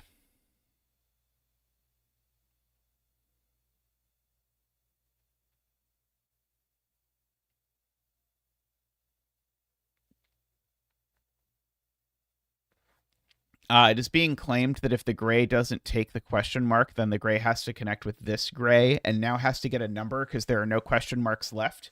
And there aren't any numbers as big as infinity that I would need in order to actually have this get a number.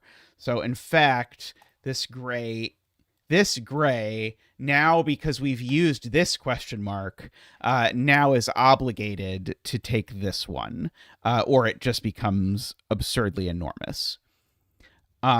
Because it would have to go through here, and now the world is not great. So now that's green, and now that's green, and now that's gray, and this gray certainly means that's gray as well for reasons. We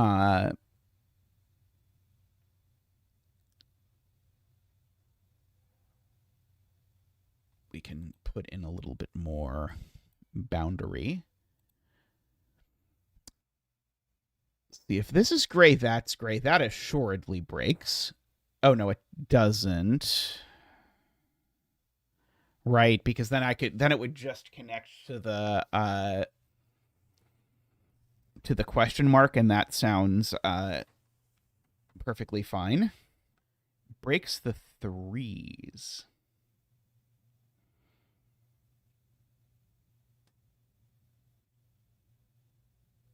One of these 3s would have to come over here.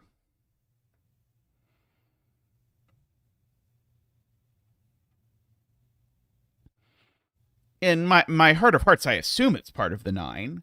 Like, that's my vision. I mean, it's the, like, you know, the I'm not like, I wouldn't bet a lot of money on it, but that's how I'm currently imagining things finishing.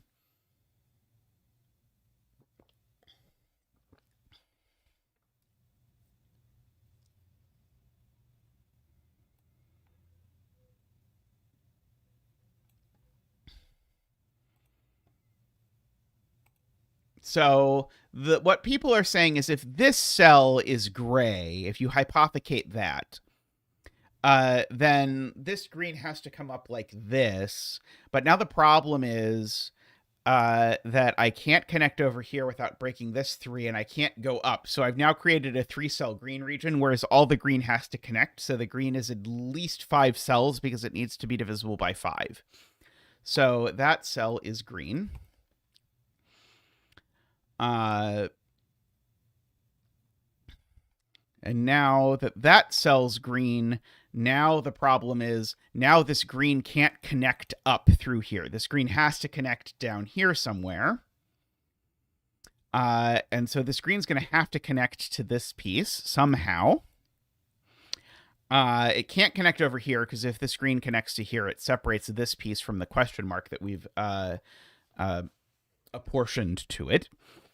And so now this gray has to connect to this 9 somehow. Please tell me I didn't just screw up my microphone horribly. I might have accidentally hit a button while I was moving around. I'm not the stillest of zetas.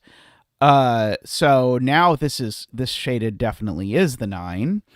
And I think we can do that any way we want, can't we? 1, 2, 3, 4, 5, 6, 7, 8, 9. And you can sort of move this along however you like. Okay, well, some of these patterns don't work. So it basically has to be straight, and so it's basically the thing we know is so this is green, I guess maybe is the easy thing we know. We can't do any more shenanigans. And we know that we have to get to this column either here or here. And so all of that is gray, and then it's just a question of which of these we do. Now, the problem is if I make this gray, this 3... Oh, it doesn't quite break for pentomino reasons, but it's going to nearly break for pentomino reasons. Oh, right, and these are all green because of the same argument.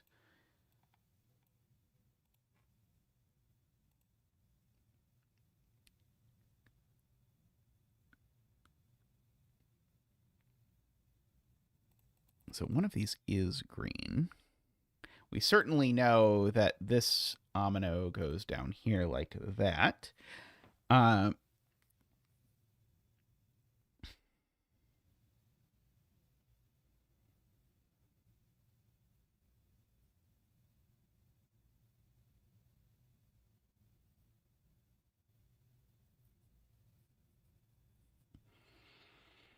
We certainly know there's a shaded over against this wall somewhere. In one of those 2 cells, at least.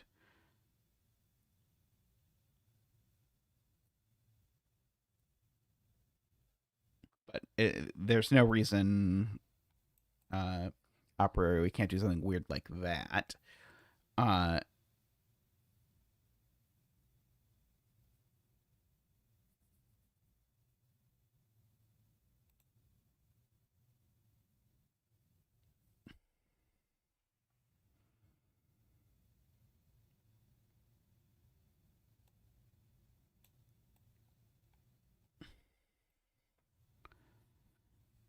Yes.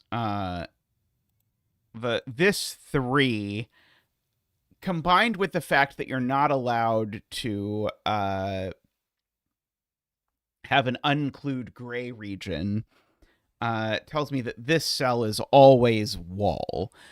Because if it were green, it would have to connect either to this green or to this green.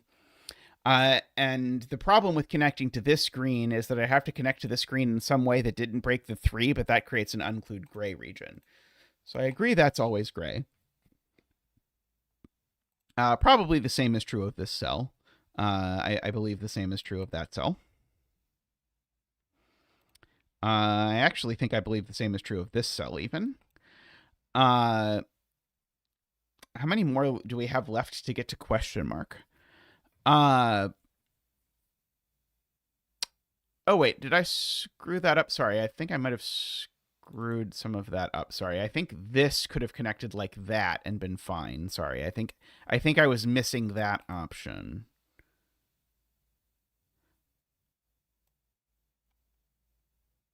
Wait, no, sorry. I think I was right because that doesn't work. That creates an unclude region. Sorry, I think my logic was right. I forgot about that already.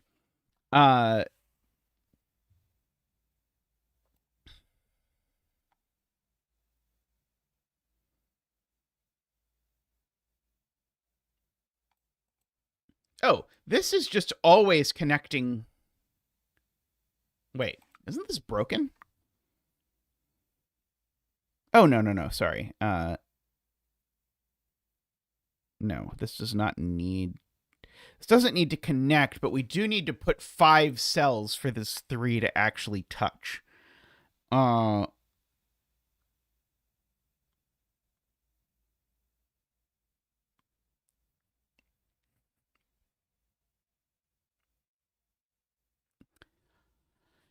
Yeah, this is an N or a W.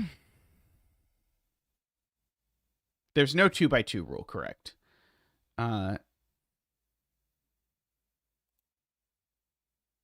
Yes, this 3 pentomino, if that's gray, then this ends up in the 3 pentomino. And if that's green, then this ends up in the 3 pentomino. So this is always green. And we can put a little diagonally bit there.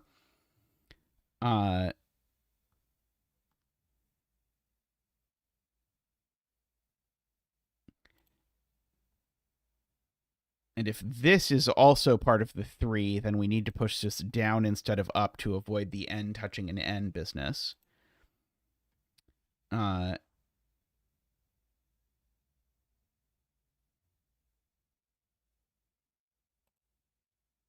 Gray now needs to connect through here. Good.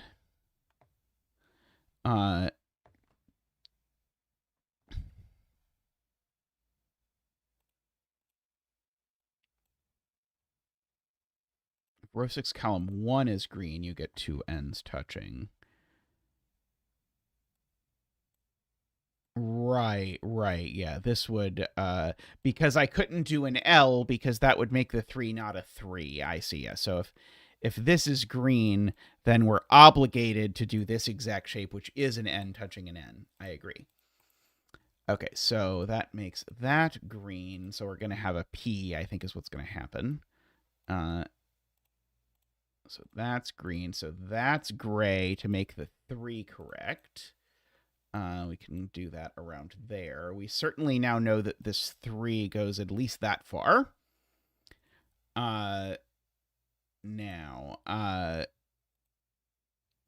this 3 now definitely takes that cell. We're going to make that look prettier. And so, yeah, we're going to have to wait through our sort of chain of pentominoes to figure out exactly what we're doing with this. You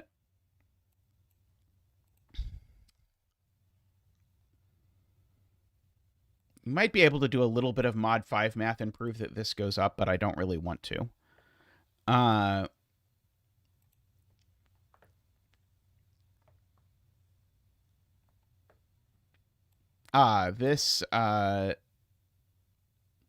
This 4 has to go up one of these columns.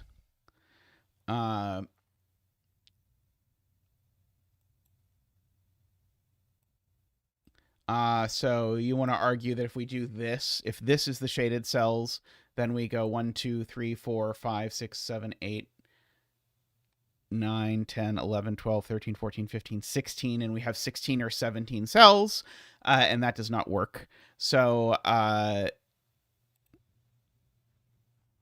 did I not count that correctly?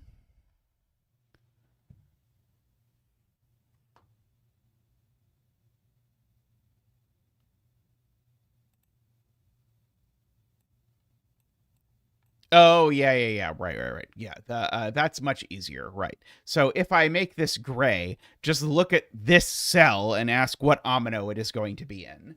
I wouldn't call that the mod 3 trick. Or sorry, I wouldn't call that the mod 5 trick. But yeah, that is a much nicer way to do it.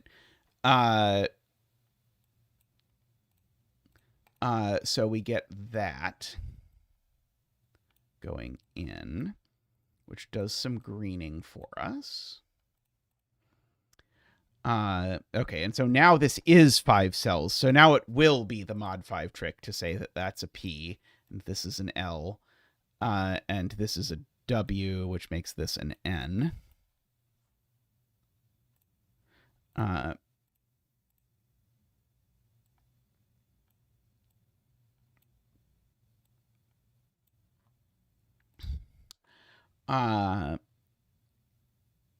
Okay, and so now we have a little bit more black over here as well. 2, 3, 4, 5, 6, 7. Yeah, so now those are seen by the 9. I agree. Thank you, Matt Laffey.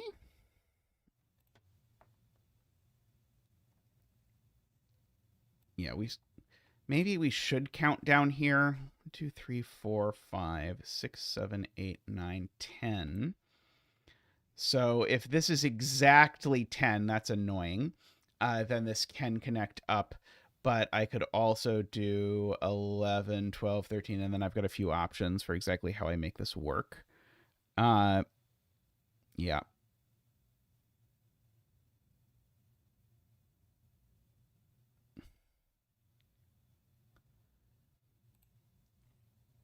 This being shaded breaks, but it's heinous.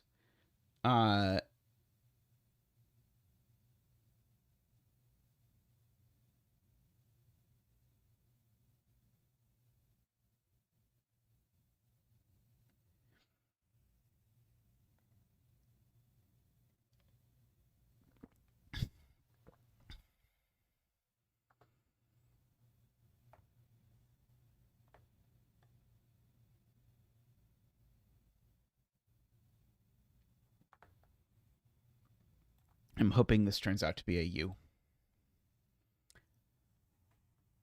Yeah, how many cells are there up here? That's 12, right?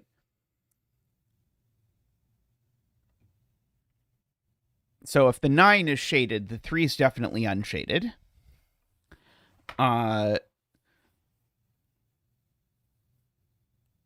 I guess the thing that is hard to rule out is something that looks roughly like that for the 9. But that breaks the pentomino. And I don't think that's a fixable problem, right? With the 3.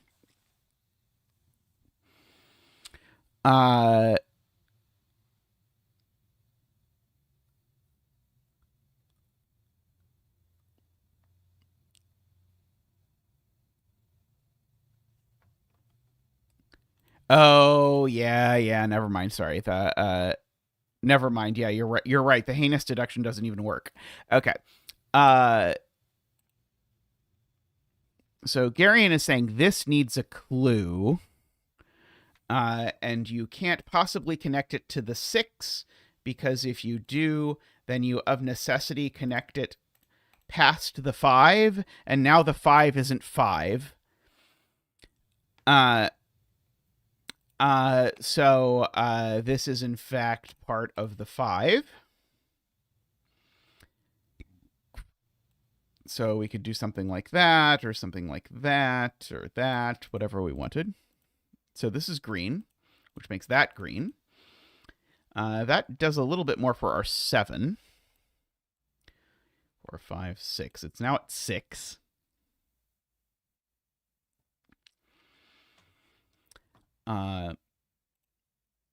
Okay, and so this 6 we can expand a little bit because that's 4 only, so we need these to be green.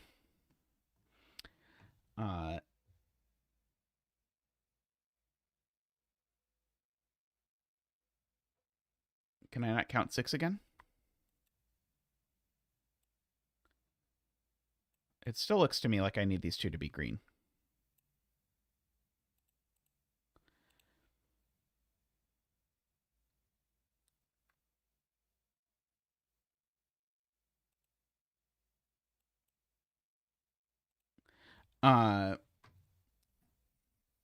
However, if this is green, do I just make this 4 flat out impossible?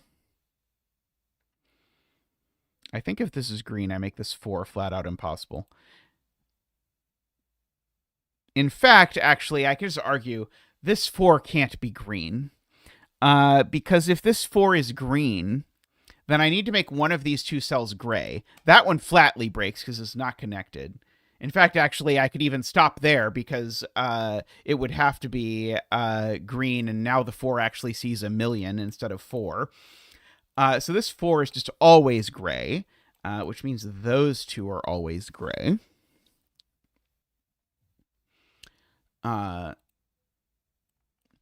I was going to go further and argue that this gray, that hypothetically this gray down here was not going to have a 5 to connect to. But we did not need to argue that. Yeah, the green on the 6 goes over there. So now these two cells are green because there's no gray clue for them to connect to. These are all part of the same omino at the end of the day. We know I've got one of those over there. Are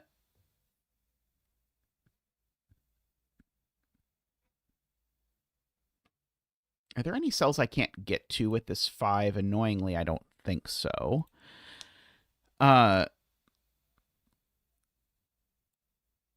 Agree that this omino has to go down because it could take this cell, but it still has to go down anyway. Is a good point from Jay Dyer. Oh, and certainly this question mark omino comes down here like this, and so the natural thing would be for them to join. But we could try to make them not join, in which case I think disaster happens. Because if I try and make them not join, this omino comes out like this. This omino becomes a V, which then would force this to take one more cell. And the problem is now I have a... Oh, they can't even share at all. Never mind. Sorry. They can't have two. They can't share an omino. All right. Right. You can't have clues share an omino. So yeah, as soon as these don't connect, you force this to join the 6 and that breaks. Yes. That was the rule I told Isabella earlier that I thought I remembered.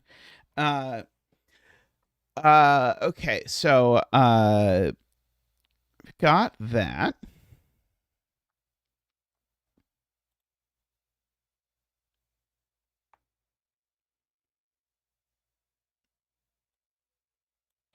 I don't think this can be gray. No, never mind. Sorry. I can't count to 5.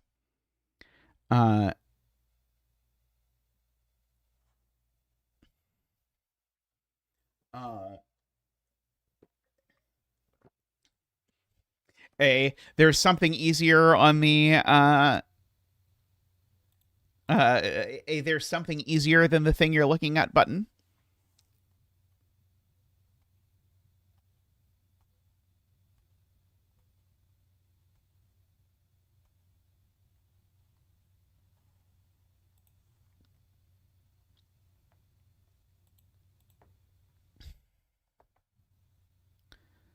Okay, so if the 9 was green, then we'd know that it saw exactly 7 things in the column. So it would have to see 2 more things in the row.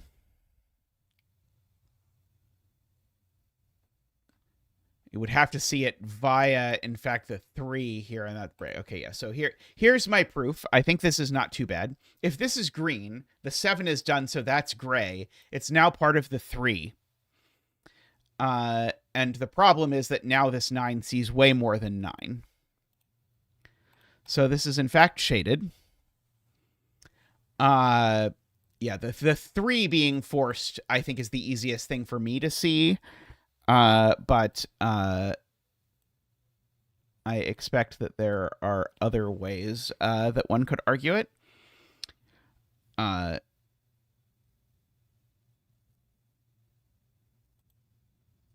Yes, the 3 needs to be green because otherwise this 12 cells is entirely 2 gray ominoes that touch, which is not allowed. So this is definitely green. This has got to be green because sorry, this has got to be gray is what I meant to say. Because if this is green, I need that to be gray, and there's no clue for it. I meant the right thing. Does that count? Okay, and so therefore this is gray because this gray needs to connect to the 9. And yeah, the green needs to connect left because if the green doesn't connect left, then the green definitely now becomes part of an omino that does not have size divisible by 5. Okay, so that's green and that's gray. This had better be green because if it's gray, the 3 insta breaks. So we shouldn't do that. And now the 9 needs to take every remaining cell, or it's not 9.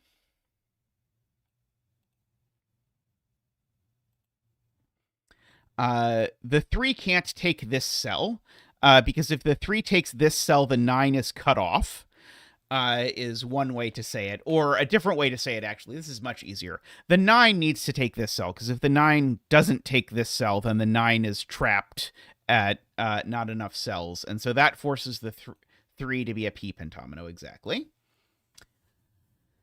The 9 can only take 2 more cells this way, so the 9 always takes this cell at least.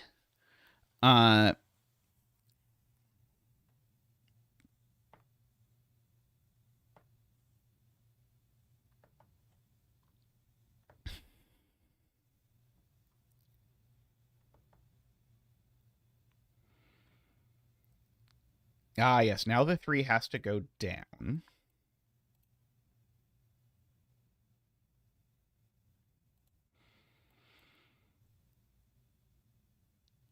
So these are either both part of the 3 or neither is part of the 3, because if it's 1 and 1, then they're both y's touching. 2, 3, 4, 5, 6, 7, 8, 9, 10. So yeah, so that's currently 10 green cells, and the problem is if I try and add more green cells, I need to add 5 green cells, and there aren't 5 green cells to add. Because I can add at most 4 that are available. So I must just end my green cells there. And so my 4 is a U, as I had hoped. My 3 is an L. This is a T. Yeah, this has been a very neat puzzle. I have enjoyed this.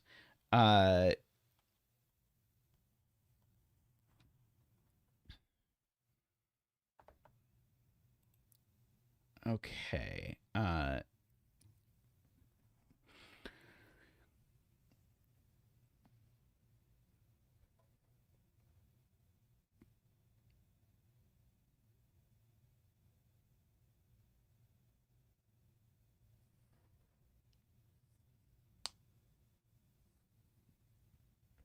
Time for the finned swordfish indeed.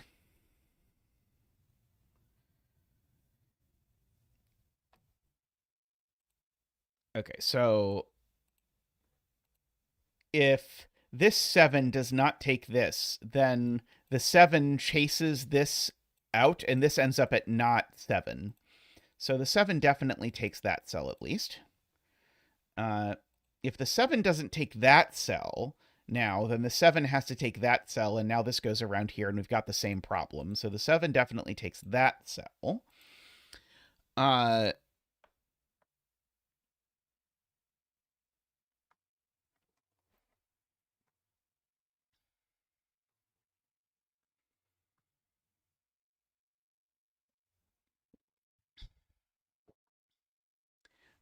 So now the options. Yeah. So if 7 takes its last cell here. The problem is that now this is an I, and that breaks the 5. So this is part of this of that, which finishes the 7.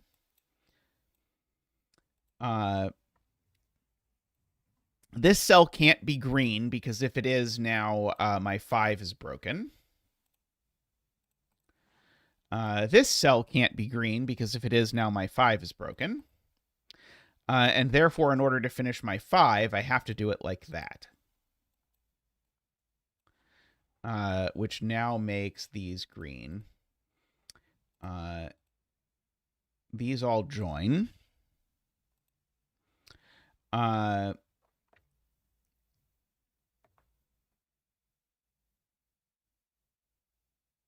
don't think we need to do a mod 5 count because we know one of these is shaded and one of them's unshaded by the 4.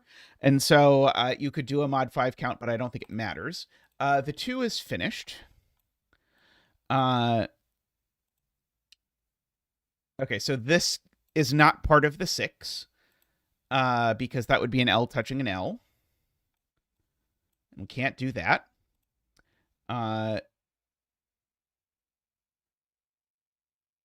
Isn't this okay both ways? What's wrong whether this is an F or a N?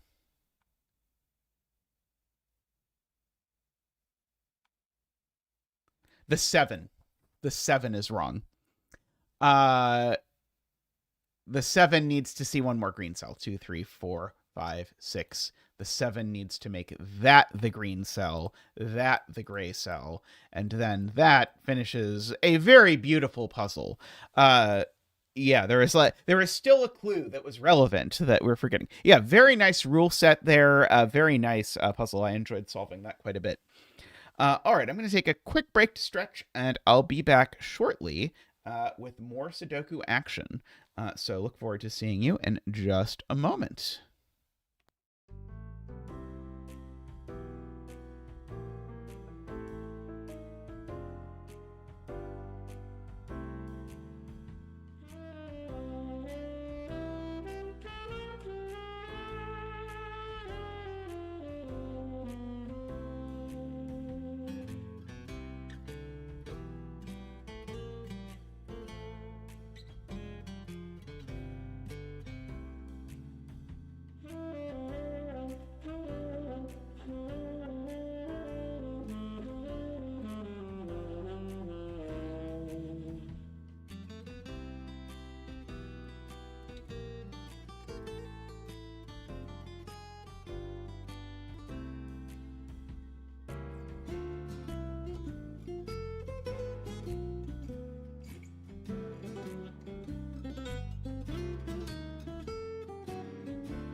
All right, welcome back, everyone. We have a Renbon Whispers 10 lines puzzle here, it looks like. Okay, so these are... Isn't that one of the only pencil puzzles we've done in months? Well, yeah, it keeps being the case that most of the pencil puzzles I look at and go, I want to do that. Tris looks at it and goes, there's no way someone will be able to see that on a phone. Which is a fair consideration that I can prove that this digit is at most 8. Yeah, I'm trying to decide if I want to like high, mid, low color this. High, mid, low color, high, low color. And if I want to color 10 sums, I kind of want to color 10 sums. That is true. The box 8 Renbon definitely doesn't have any uh uh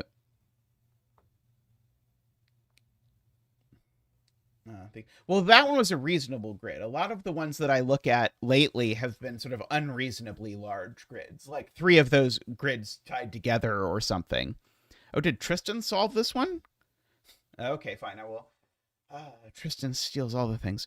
Okay, I will grab a different puzzle. Let's see. Let me flip through things.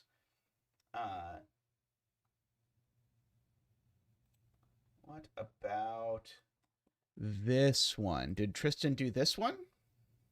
I haven't done this one.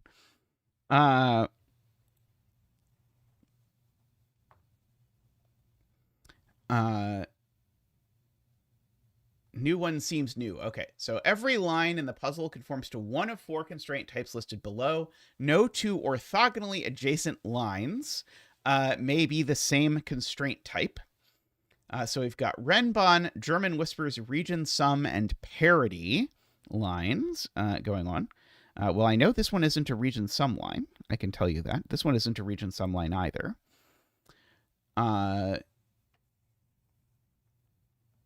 Let's see.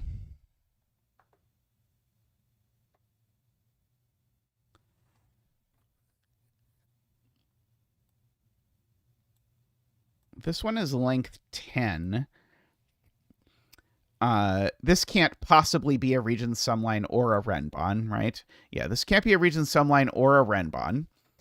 So this is either a parity line or a German Whisper. So I'll do that as like a red-green splash. It can't be German Whisper because there aren't places to put 4, 6 in the box, right? So I was just thinking like, okay, well that could be the 5, but then this would have to be 1, 4, 6, and you'd sort of meander around, and then that would be a 4, 6, which creates the problem that these would be the same 1, 9. So this is a parity line, which means that we have to make all of the lines that it touches real lines.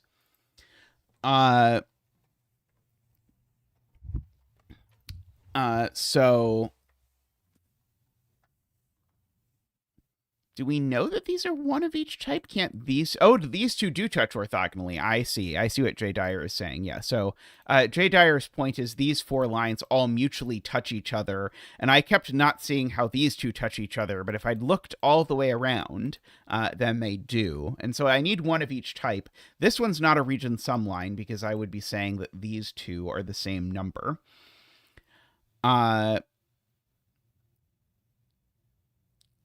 This one's not a Region Sum line because I would be saying this cell is the sum of these 4 cells. So the only one that can be a Region Sum line is this one.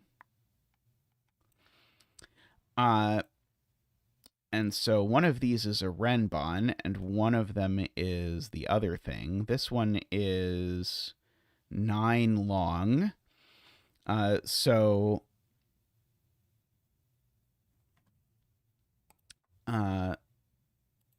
I do agree this is odd by the parity line business. Yeah, we can actually say the sum is certainly at least 8. And that's because whatever this digit is, we have the interesting issue that it's double it is at least 15 is the way to say it, I guess.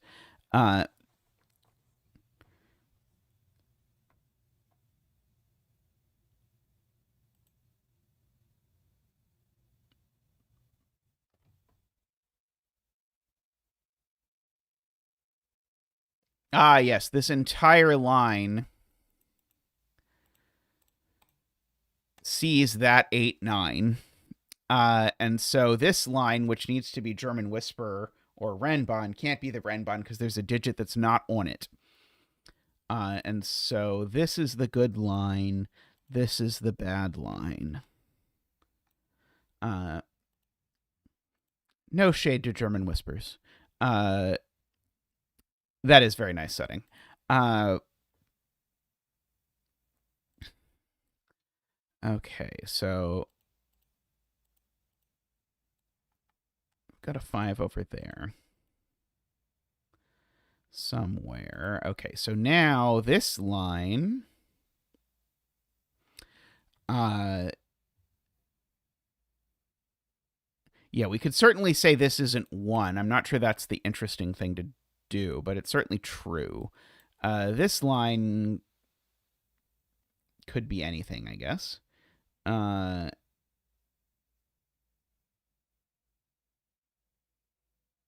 Oh yeah, I guess there's the easier way to do it. I was going to think about this using Ambrose's point eventually, but Emma, D-Web, Jay Dyer point out this 8-9 actually goes on this Renban by Sudoku, so the smallest that this digit can, or that this Renban can possibly have on it is a 5. So we know that these are all from 5, 6, 7, 8, 9.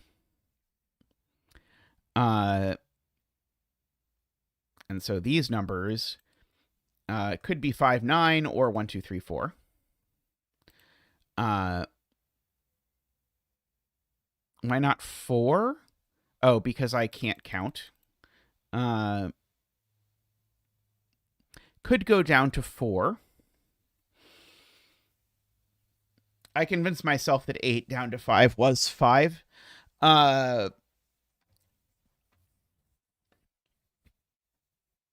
Let's see. Do I want to high-low color this briefly? I think I do want to high-low color this briefly. Just for my sanity. Oh, I can still go up to 9. I don't know why I didn't put the 9 in there. Okay.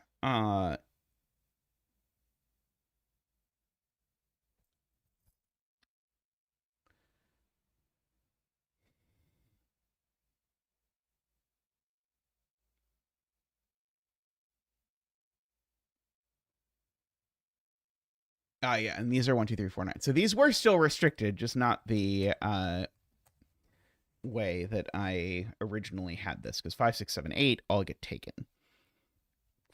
Okay, this line is either a region sum line or a parity line, which is intriguing. And these two are a region sum line parity line. Sorry, a region sum line Renban pair. So the long one being the Renban seems sus to me, but I could be wrong. Assuredly, one of these has a 5 on it. Let's see.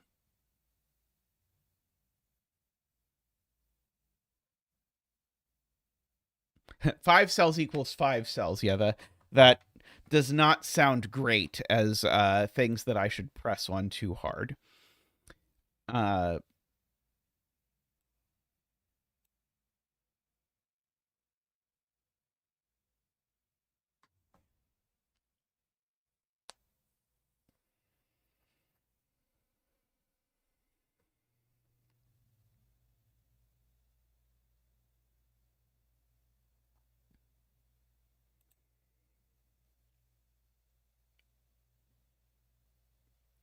Let's see. Where else can I push? Let's see. This, yeah, this. If I just sort of think about what this could be, I'm going to just mark what a couple things can be.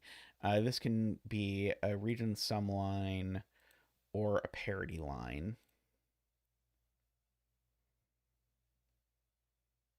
This and this can each be a region sum line or a Renban.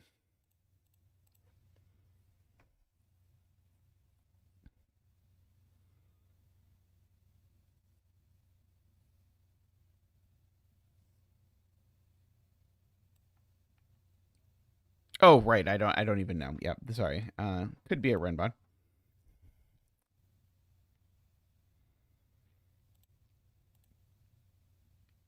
And so this is certainly one of each.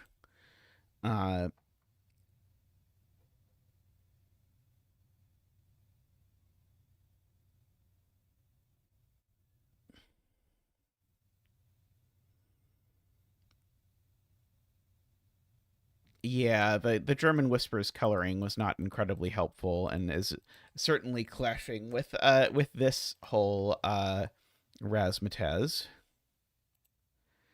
Uh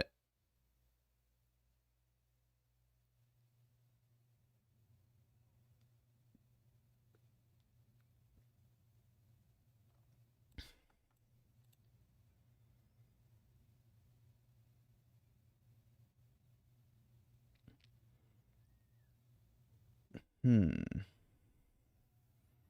These are each not region sum line at least. Uh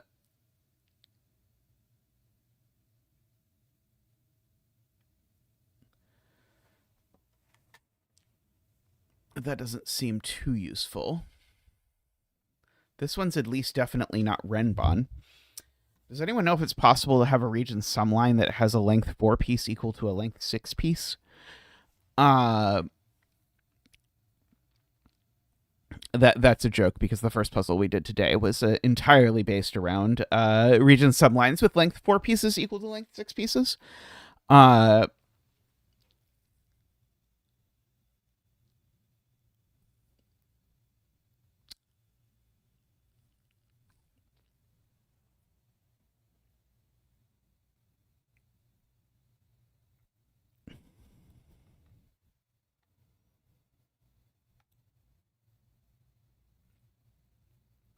Uh, okay, so yeah, this can be like these can both be anything except the except region sum lines. This one can be anything but a Renbon, I think. This one I should probably color. It's not a German Whisper, and it's not a Renbon. So this one is a region sum line or a parity line. Uh,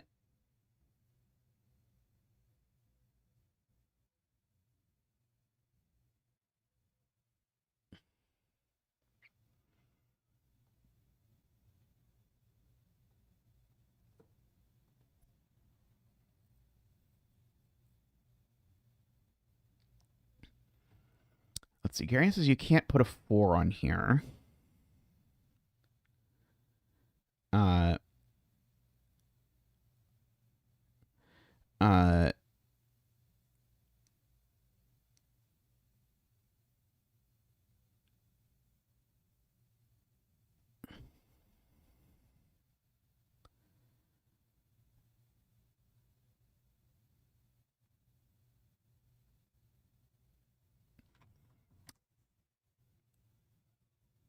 the 4 case forces an 8. Uh, the 4 case forces this to be an 8.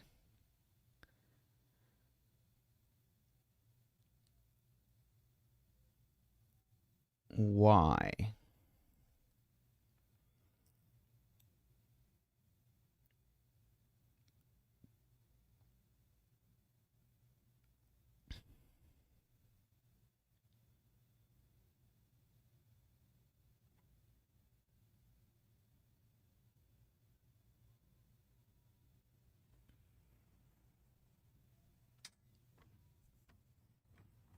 Region sum line total appears on the Renbon. We do know that.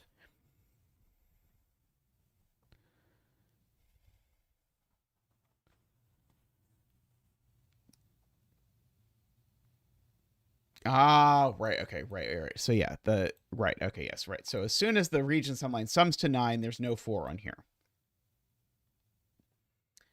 Uh, whereas if this is an 8, then we know that these are exactly 1, 2, 3, 4, 6.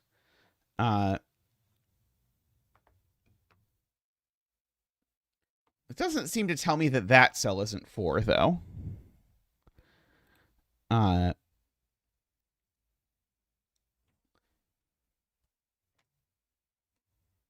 unless I am missing something. I do notice that 468 seems to wipe out a lot of even digits, and so what would happen if this was 468 is that there would be a 2 up here, And then this would be a region sum line. Oh, then you can't place the 6. Oh, ew.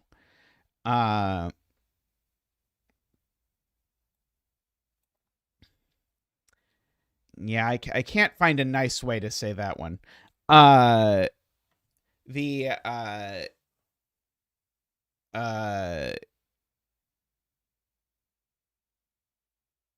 so we can certainly say no 4 in box 6, because if there's a 4 in box 6, it means the total is 8, and that breaks. So we can definitely say that without any problem. Can we then convince ourselves that it's a kind of reasonable deduction to say that this cell can't be 4?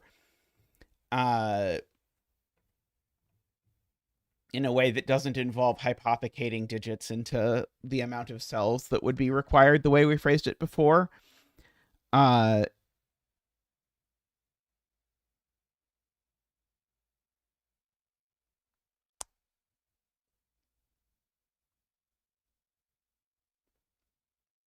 Yeah, I guess I'm okay with saying that. Yeah, if I make the region sum line, yeah, I think the way to think about it is this Renbon needs both 4 and 6. If this sums to 8, the 4 and the 6 go here, and ergo the problem is that the 4 and 6 end up on top of each other. It's not the same deduction. I disagree with that claim. But it can be phrased in a way that gets both. And so this can't in fact sum to 8 is actually the problem. It's not that we're proving that 6 can't go on there. That argument requires some sort of convoluted thing. We're just proving this can't sum to 8. Oh, but people say no, that doesn't work.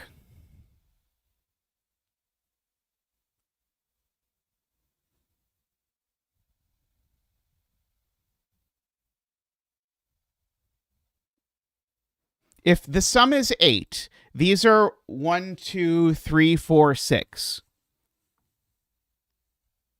Where are 4? Oh, right. Sorry. The Renbon doesn't need a 6. God damn it.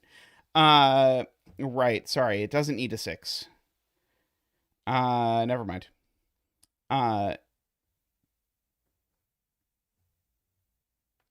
But if the Renbon had a 4, it would need a 4 and a 6, and they couldn't go in the same place. So we can at least get rid of the 4, but I won't claim that we have made a nice argument out of this. But we made an argument out of it that I will reluctantly accept. Okay, so yeah, that certainly lines up with this being a parity line, because we already know those are one odd and one even.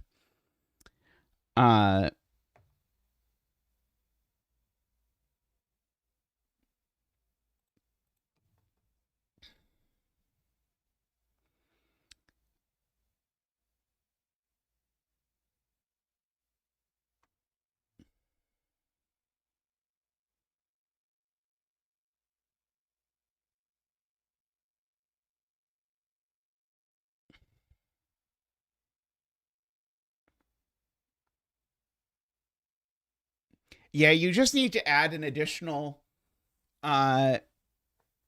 if the Renbon has a 4, then at the beginning of the argument that I gave that I thought was so clean, but unfortunately adding an additional if this then that to the argument makes it go from fine to ugly, because you don't get free layers of recursion in your arguments. Each layer of recursion is exponentially worse.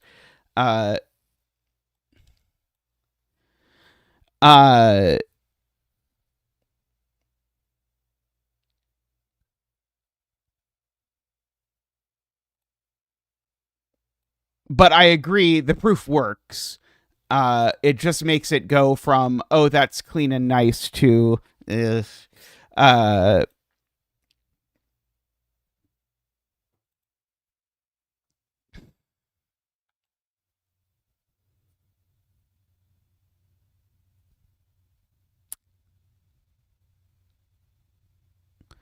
I mean, it really feels like I'm supposed to do something with these being 1, 2, 3, 4 now, but I don't know what it does. I know this digit's over there somewhere in this box. If this were a 9, that would be a 5 or a 7, but who cares? That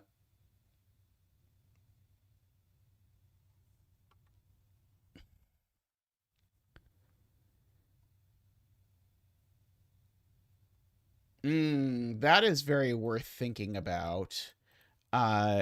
If I flesh color this parity line box, then we see that all of these fleshes and all of these fleshes sort of line up, which would be the sort of thing that would be very interesting if it were looking at a renbon. It's a little bit harder to use if it's looking at a thing. So if this was a parity line, then this couldn't be even. It would have to be odd, because you would consume all the evens, and there's definitely an even in the sum somewhere. It can't be 3 odds. Oh, maybe it could be 3 odds. Never mind. I think this could be 3 odds. It could be 1, 3, 5 equals 9. Never mind. Yeah, stupid 1, 3, 5 getting in the way of things. But that does feel like it could be the point.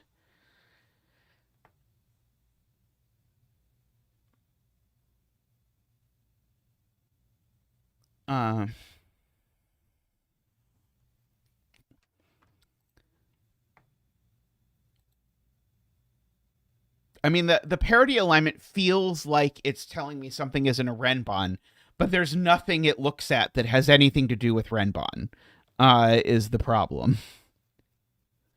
Uh,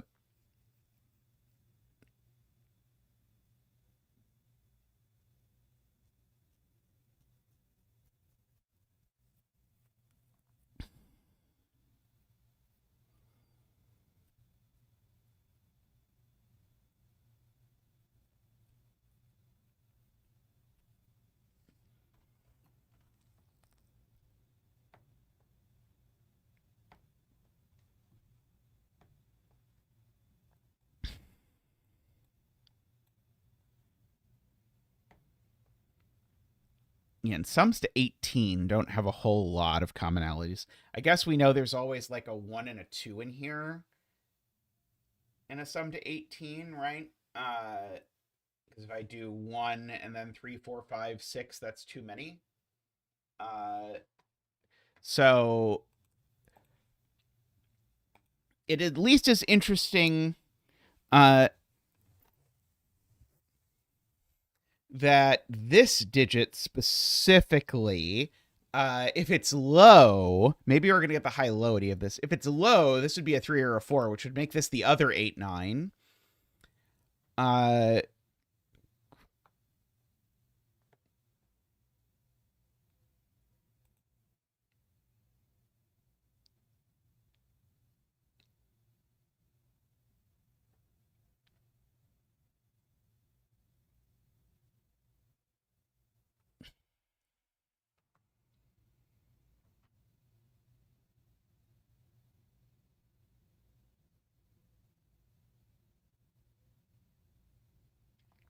4 does cause 2 9s, right? So this is exactly 3 or it's high, as Eckbert says. Because if this is a 4, it makes this a 9 by German whispers, and it makes the sum here a 9 by the virtue of the fact that it can no longer be 1, 2, 3, 4, 6, which is the only way to do it. Same with row 7, column 8. Is it? Because this doesn't see all the 1, 2s, right? Because it doesn't see the whole box.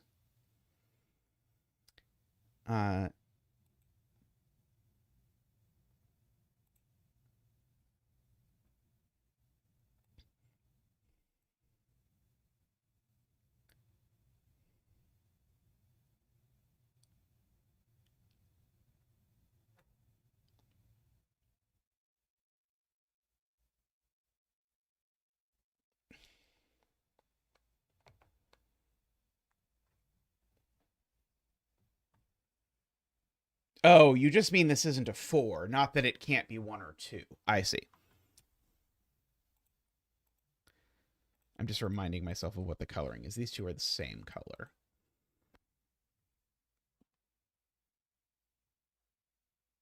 They're the same color, but they can only be the same digit if that digit is 7 or 9 or low. AKA or 3, I suppose.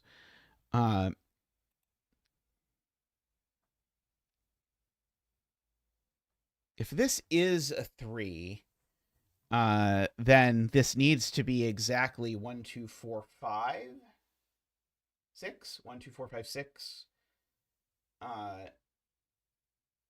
With the 4, 5 here and the 1, 2, 6 over here.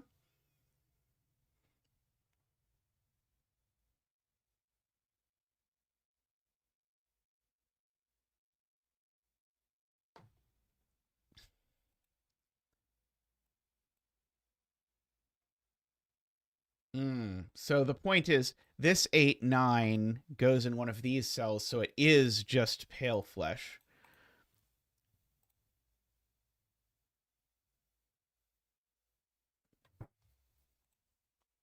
For our coloring purposes.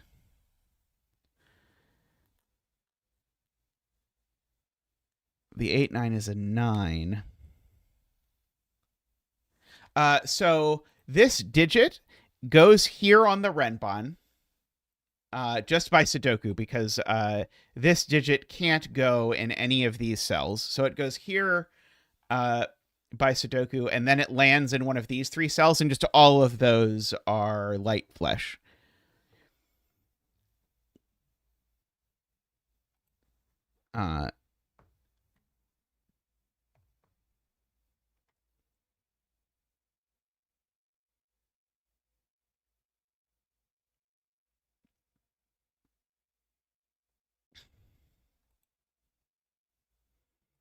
Okay, so if this is odd, then 6 and 8 are here in column 7.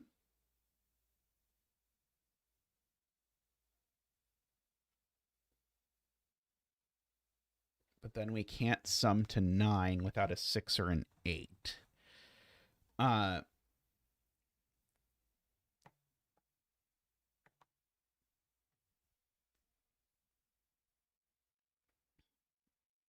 Okay, so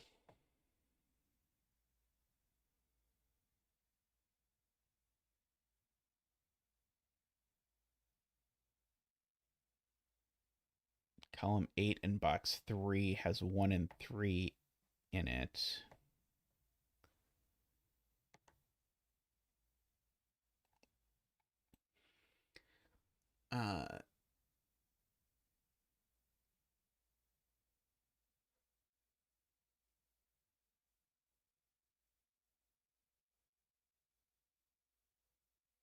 Yeah, what's wrong with the 4, 5 in that case?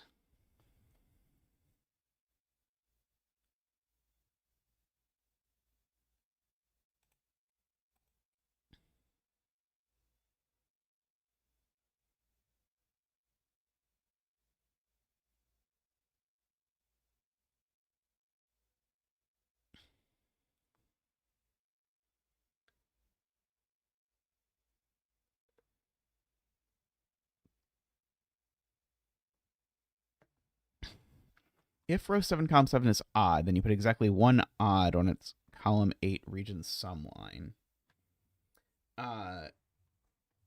Unless it, yeah, the right. So I'm certainly not making these 3 pinks. So if this is a 9, then we put 1 pink in here. And 2 darker pink.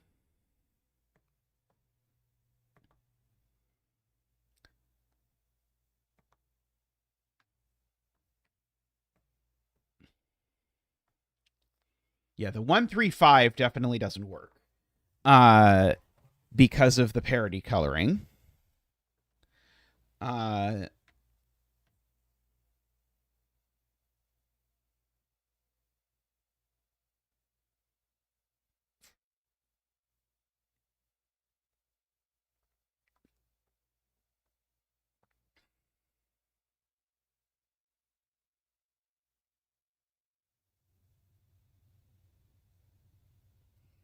Let's see. The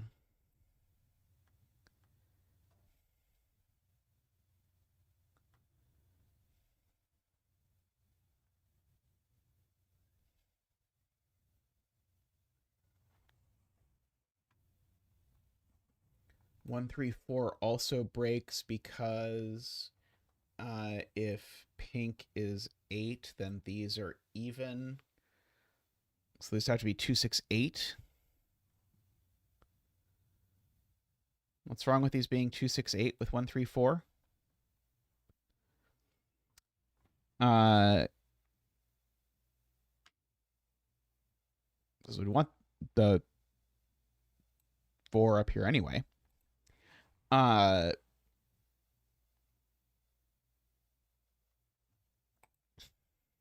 Yeah, so if this is a 9, pink is odd. This isn't 135, so it definitely has a 2 on it in that instance. Right, can't be 135 because of this, so it needs a 2. I agree. So in this universe, the 2's over here. 6 and 8 are here. So this can't be 1, 8. It can't be 3, 6. It can't be 2, 7. So it'd have to be 4, 5 in that universe.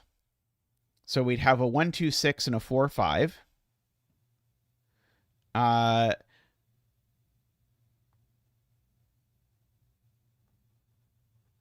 So now this is a 3 with an 8 there.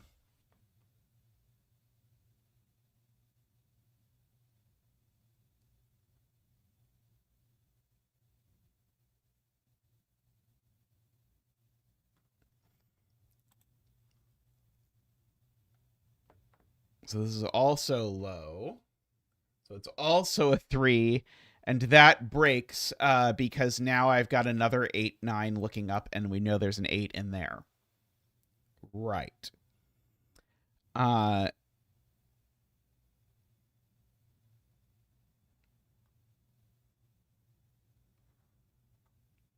Holy crap. Yeah, that is pretty horrible. But I believe every step now. I'm guessing that's probably not the intended step for this puzzle, which I guess is listed in fairness as 5 stars. I did not notice that when I picked it, but let's fill in an 8.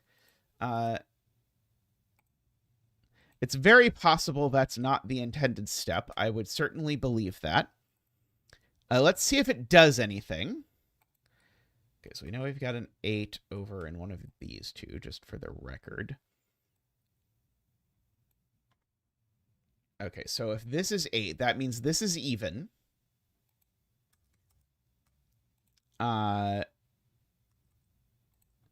It means that these are odd.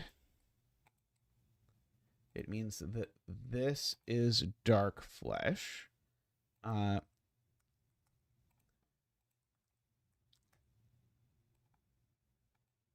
It means there's definitely a 6 and an 8 here.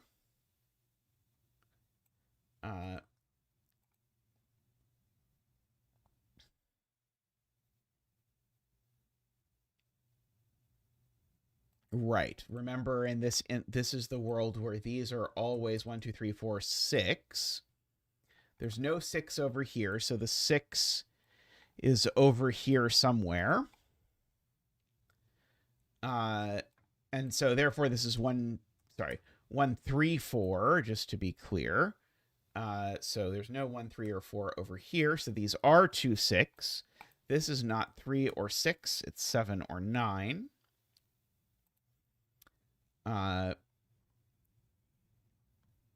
Okay, there's no 4 over here, and so we do get a digit of a 4 there. And we can bring out Zach for the 4 dance.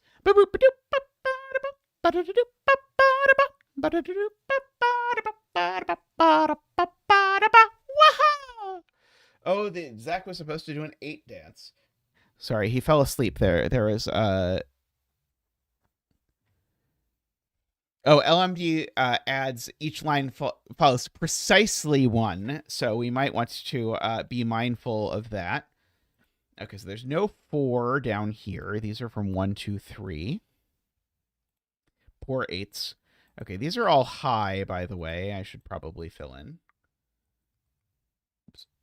Sorry, this was supposed to be 6, 7, 8, 9. And of course, none of them are 8 by previous note. That one's not a 6, at least. Maybe be 6. Okay, so we can get rid of our 6 and 8. This one's not 6 because there's a 2, 6, 8 triple looking down. These are a pair, or sorry, not a pair. They're a triple. Oh, it's 5, 7, 9. Okay, so this isn't a parity line, is the takeaway from that. So if this is not a parity line, it is a region sum line.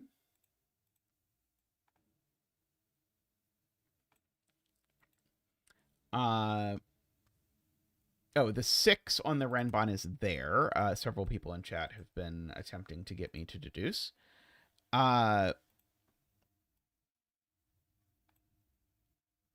These are something and something else. Oh, I should probably also mark that these are all low. That one's not a 4. That one's not a 4 at the very least. In fact, it's not a 3 either, because a 3 would put an 8, 9 pair in the column. This one's not a 3 either, because it would put an 8, 9 pair in the box.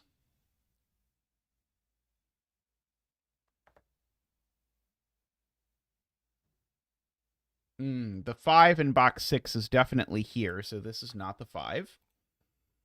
Good point. So the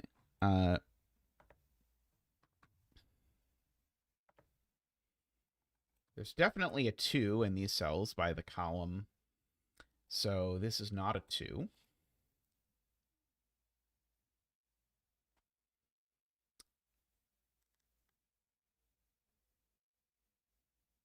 This is even, so it's 2, 4, or 6.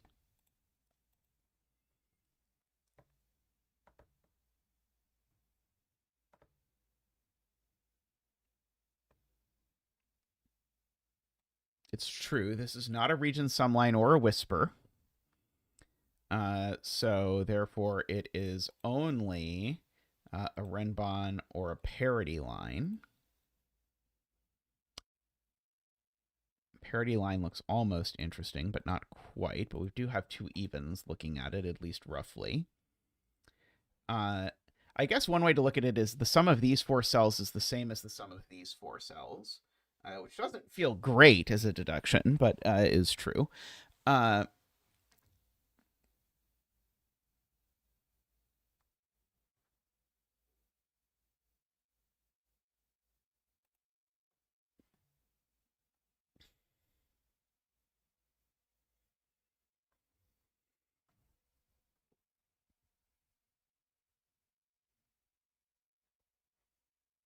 Yeah, the minimum this sum can be is 6, 7, 8, and 1, which would be 22. The maximum this sum can be is 11. So these need to add to at least 11. And so by virtue of that, I can't put anything as low as 1 in it.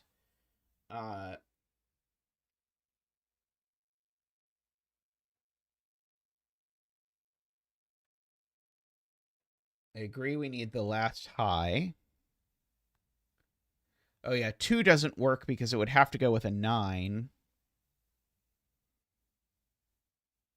I couldn't do 3, 9. What's wrong with 3, 9?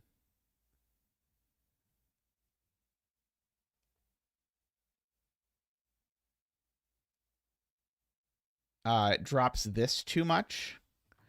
Yeah, because...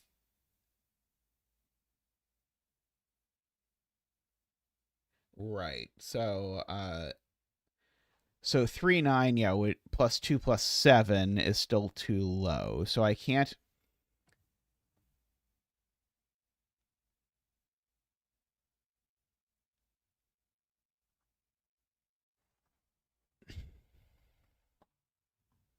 Oh, there's also just no way that 3, 9 can be in these cells because they're either different parodies or they are on a renbon together.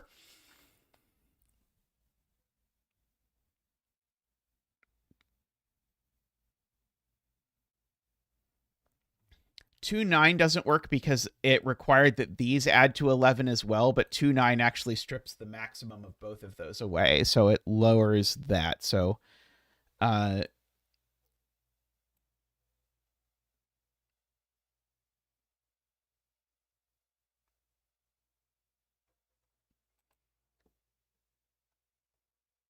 okay, so yeah, let's try that. So Garion thinks maybe if this is 9, it doesn't work, because if this is 9, then these sum to 6, 8, 9 is 23. So they're minimum 24.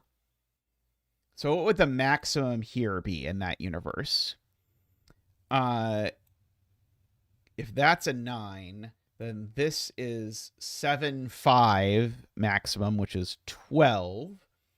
And we're going for 24, so we'd need these to add to at least 12, which is definitely not happening. So yeah, so I agree. This being a 9 does make the outies too high. So we can get that 7 over there, which means that this is immediately a 1. So that's a very useful deduction to get. That 2, 3 there makes that a 1. We know there's a 3 and a 5 in there. Okay, so now the total is 22.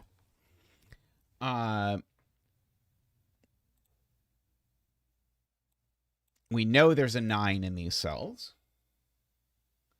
And it's not a renbon anymore. Because if this was a renbon, I'd need the 8, the 7, and the 6 on it, but they'd all have to go there. So now this is a parity line.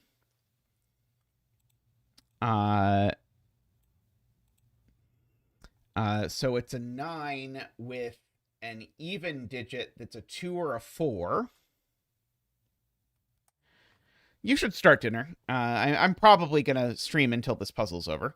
How long I'm planning for that to be and how long that will actually be, that might be a different story, but we can figure that out. So the maximum these can sum to is 13. We're going for a total of 22. That means the minimum these can sum to is 9, which means I cannot possibly put a 6 here anymore. Oh, right, and this digit can't be a 9. Because there's a 9 up here. So that's a 7, and this is a 2, which makes that all work out, right? That now this is 22. 22, yep.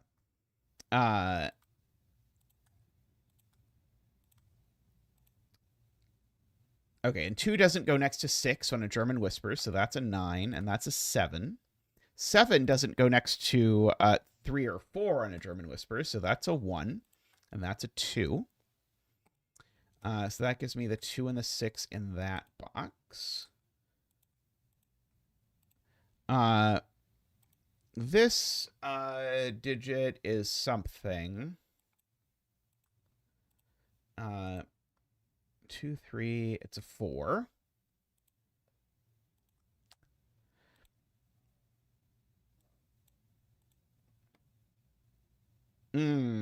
This can't be the 4 because then this would be even and there aren't any. I see chat also said that. Often the easiest way for me to read what chat has said is for me to think of the same thing, and then I can identify what they're saying. 2, 6. Okay, so these are 4 or 8. 3, 5, 7, 9. Those aren't 7. Right, neither of them is 7. Yeah, neither of them is 7. That one's not 9.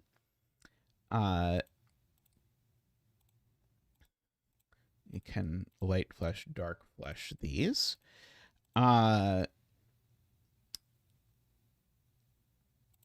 Okay, remaining in this row, 1, 3, 5.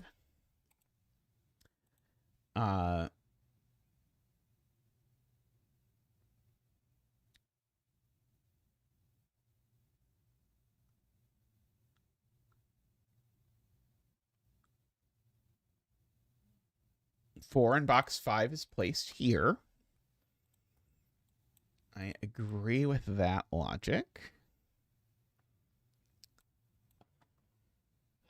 So it could be 4, 5, 6 if it were a Renbon. Otherwise, it's got a 3 on it in all cases.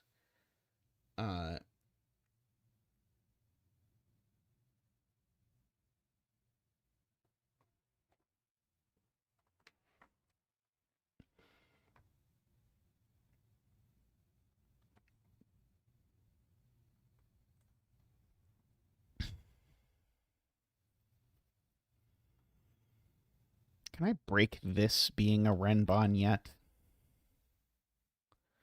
I don't. If it's a Renbon, it would have to have a 4, and that 4 would have to go exactly there. Is there any way I could say the same words about anything else? I should probably fill in this triple. So these are 3, 5, and 6. Those sum to 14. Is there some reason these can't sum to 14? I don't think so.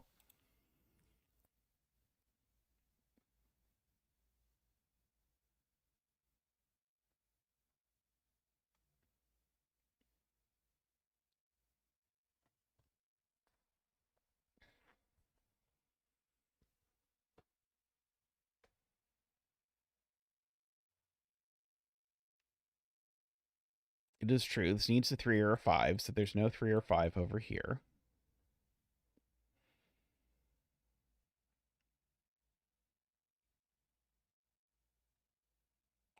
It is worth noting, if this is a region no, maybe that's, sorry. I was thinking about, like, what the two worlds are with these, but I think it actually worked out nicely. This is a naked single. It's not 1, 2, 3, 4, 5, 6, 7, or 9, so this is just an 8. Uncanny. An 8 is never going on this line in all cases. So that's an 8. Maybe not useless. Who knows?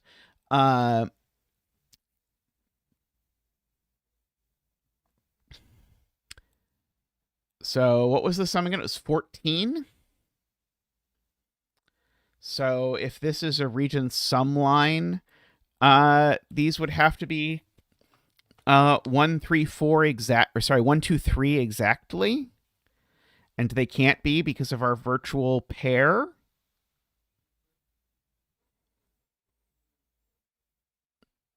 At least because we noted the virtual pair, it doesn't feel quite as heinous because it's become a fact of the universe that there's not a 3 or a 5 out here. If I were seeing it from get, then that would be kind of worse. But having observed that previously, yeah. So the 8 actually was very helpful because the only way that this is a region sum line is with a 1, 2, 3 in these cells, and that breaks because of this cell. So that means this is not the region sum line.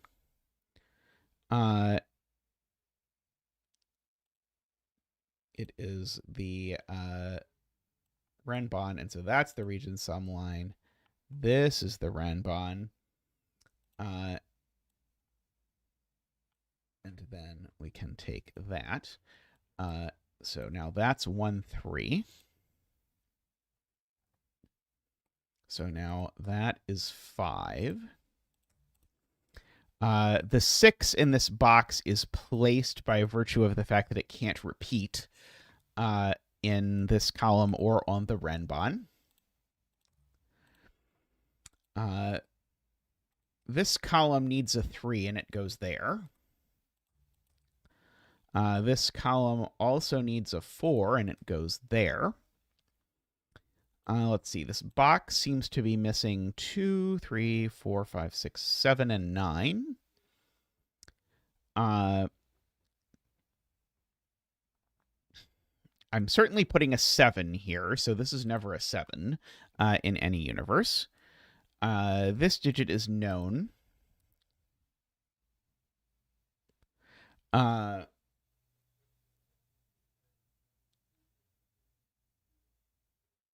It's a 1. Let's see. These are 5, 6, I believe. Let's see. So this is either a region sum line or a whisper. Those are my only two options.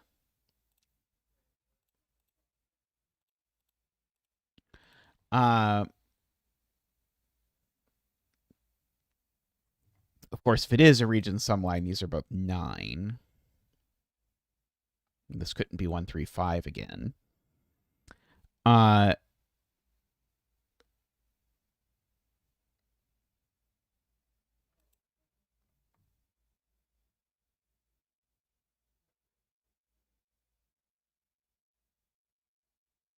Oh, 4 complex? Isn't that the same high lowity as this one? So if this is a 2, doesn't that make this low?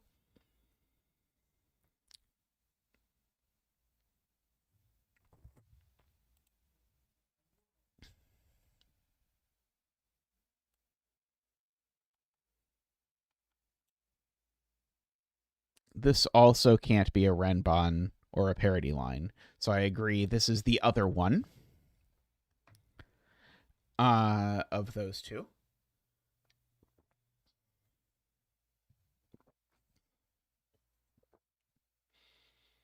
But oh, funny. This being a region sum line doesn't work because if this is a region sum line, this is 1, 3, 5 and it breaks that cell.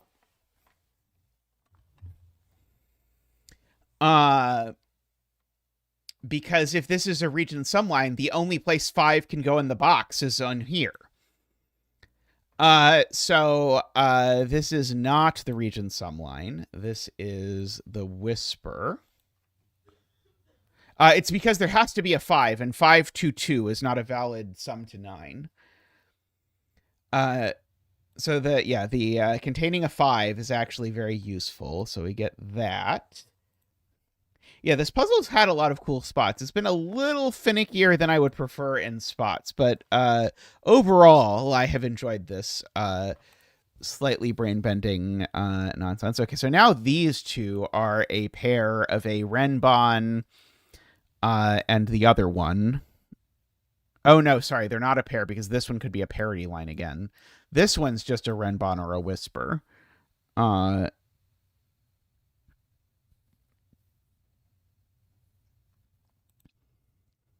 So if this is low, it's a 2. And if it's high, it's high. We do know there's a 5 over here, which doesn't seem incredibly useful, if I'm being honest. These 5 cells have the same sum as these 3 cells, which makes me kind of want these two to both be high instead of both being low, but I don't think it has to be the case. But I guess it does put pressure on this, which would be minimum 21 normally, but it's actually better than that because I can't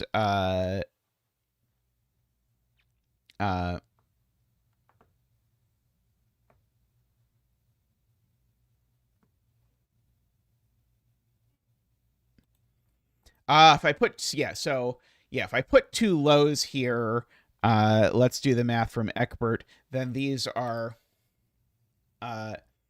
maximum 349. And so maximum 349 is way not enough because that's only 16. Wait, now that's 16. That would allow this to just get away with being 30, right? Might be okay.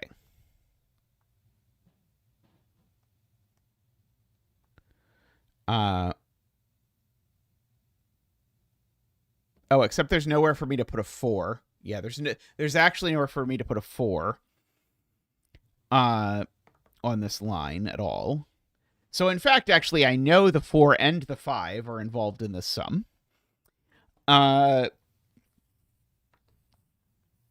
Now,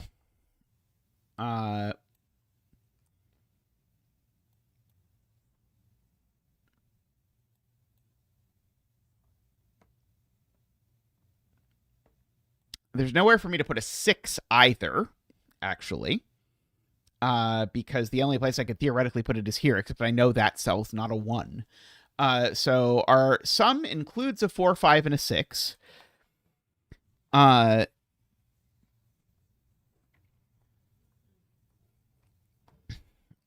yeah, now the maximum that these can be is 239.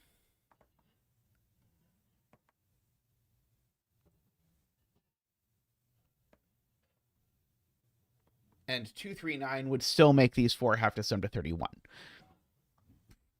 So yeah, so indeed, these have to be high.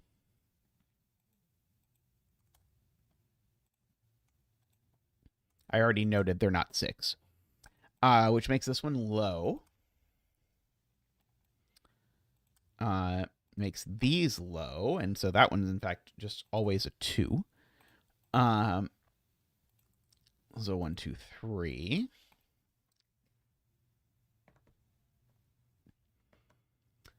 Let's see. Do I see anything nice in this column? I see that we've got a large number of odd digits. Oh, I see also that this has become a 6.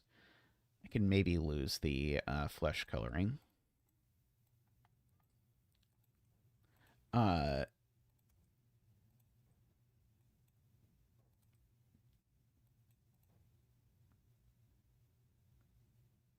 Row 3 has a 7, 9 pair. Very nice. So that's not 7 or 9. And more interestingly, that's exactly 8. Gives me the 2 and the 8 over there.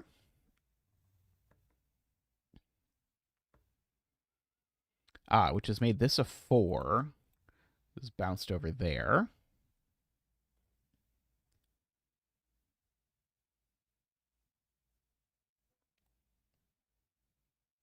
One of these is now a 6, Matt Laffey points out, which has the effect that this can't be a German whisper anymore because it would need to go with a 1, and neither of these cells can be 1.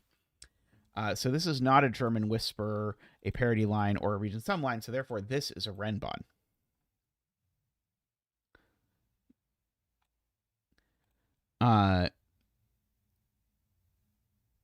That's a 1, 3 pair, making that a 7, 9 pair, making this a 6 and some other thing.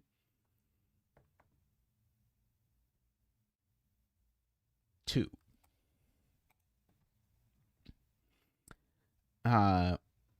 This digit is, oh, it could be there, exactly, never mind.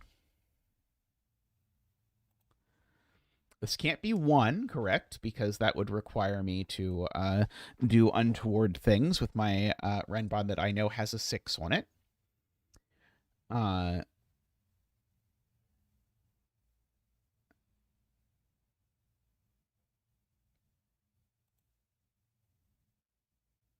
If this is a 5, it makes that a 5, but I don't see a problem with that right away.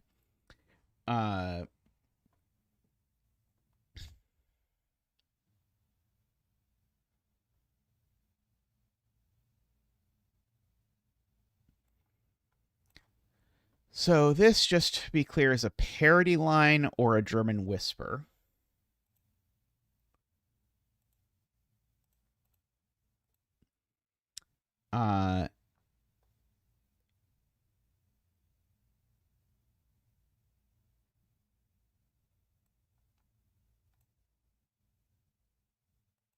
Oh, yeah, it's not a whisper because neither of these cells is low. There's a 1, 2, 3, 4 in the row. Very nice. So it is a parity line.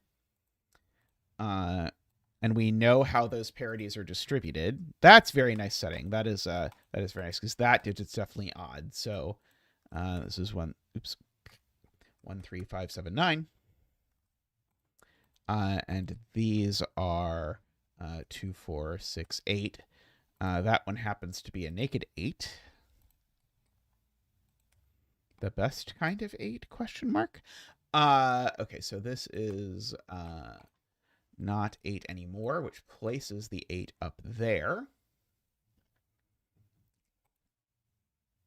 This is certainly 3, 5, or 7. One of those is a 5, but I guess I already knew that. Let's see. The one, oh, I guess I know the one in this box is in one of these two. There's a 1, 3, 5 triple, so this one's definitely not a 5. Which I thought was going to give me some sort of 5, 7, 9 thing, but no. There's a 6 pencil mark, so this is not a 6.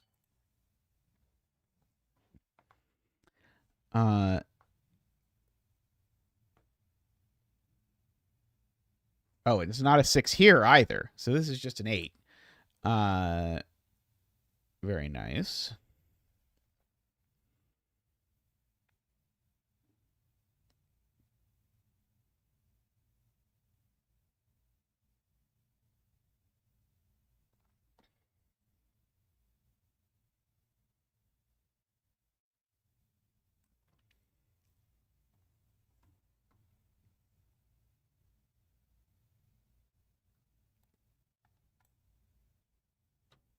Right. There's no 9 on the Renbon now because there's no 8 on it, which means that's the 9.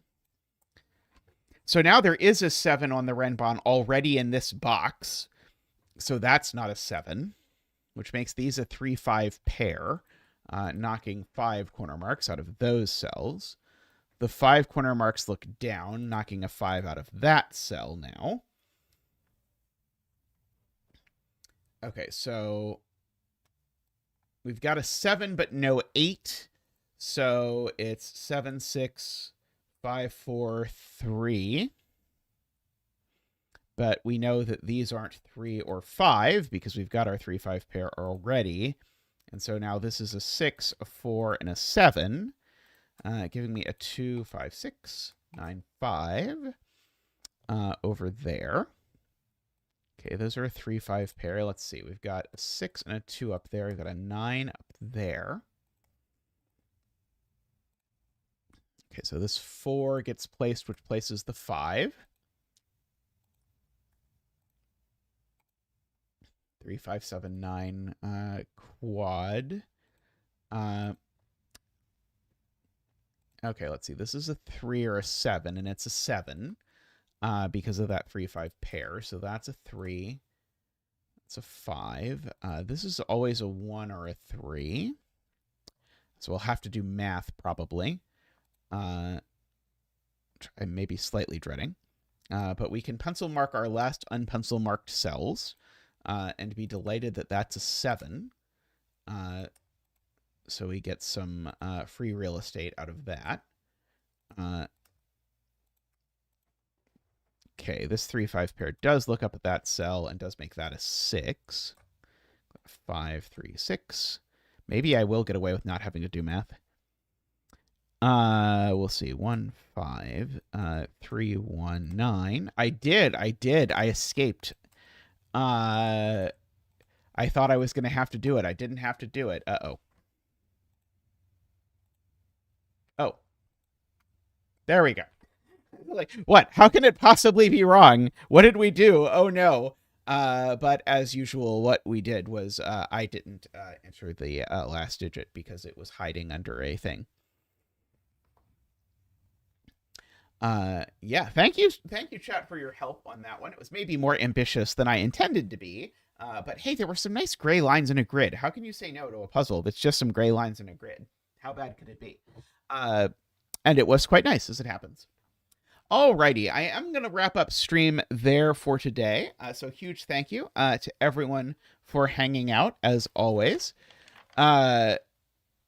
You liked the part where I forgot I had a 3, 5 pair in column 2, looking at 10 seconds after I noticed the 3, 5 pair in column 2.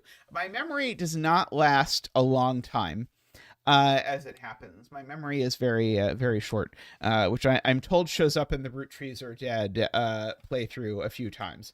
Though I think ultimately, in terms of my success and skill at the game, I think Root Trees Are Dead is probably my best performance, which may or may not say good things about my performance overall. But hey, at least I enjoyed it. So anyway, I'll be back again for stream next Sunday. Tristan will be back on Thursday. We'll continue posting our daily invitation to puzzles videos, as well as my playthrough of Root Trees Are Dead. So I hope you continue to enjoy those. And we'll be back soon with more stuff. So thanks everyone for watching. If you want to support the channel, as always, we greatly appreciate everyone who does. So thank you so much to those of you who do. If you want to, you can click the little $sign button in YouTube, and then you can get access to the Zach emotes. Zach loves seeing them, as well as assorted other things, including, for example, at the windmill level, you get to vote on what puzzle we start stream with, as happened today. And the you can have a lot of sway because there's not that many people who vote, and a lot of people who vote have already voted, so you can sort of break ties in favor of whatever you want to see me do. So looking forward to that. Thank you all. Last but not least, thank you to the Turbines, Daniel, David, Franco, Nell, Nordy, Longtime, and ELSF. Thank you so much, and I'll see you all next time. Bye for now.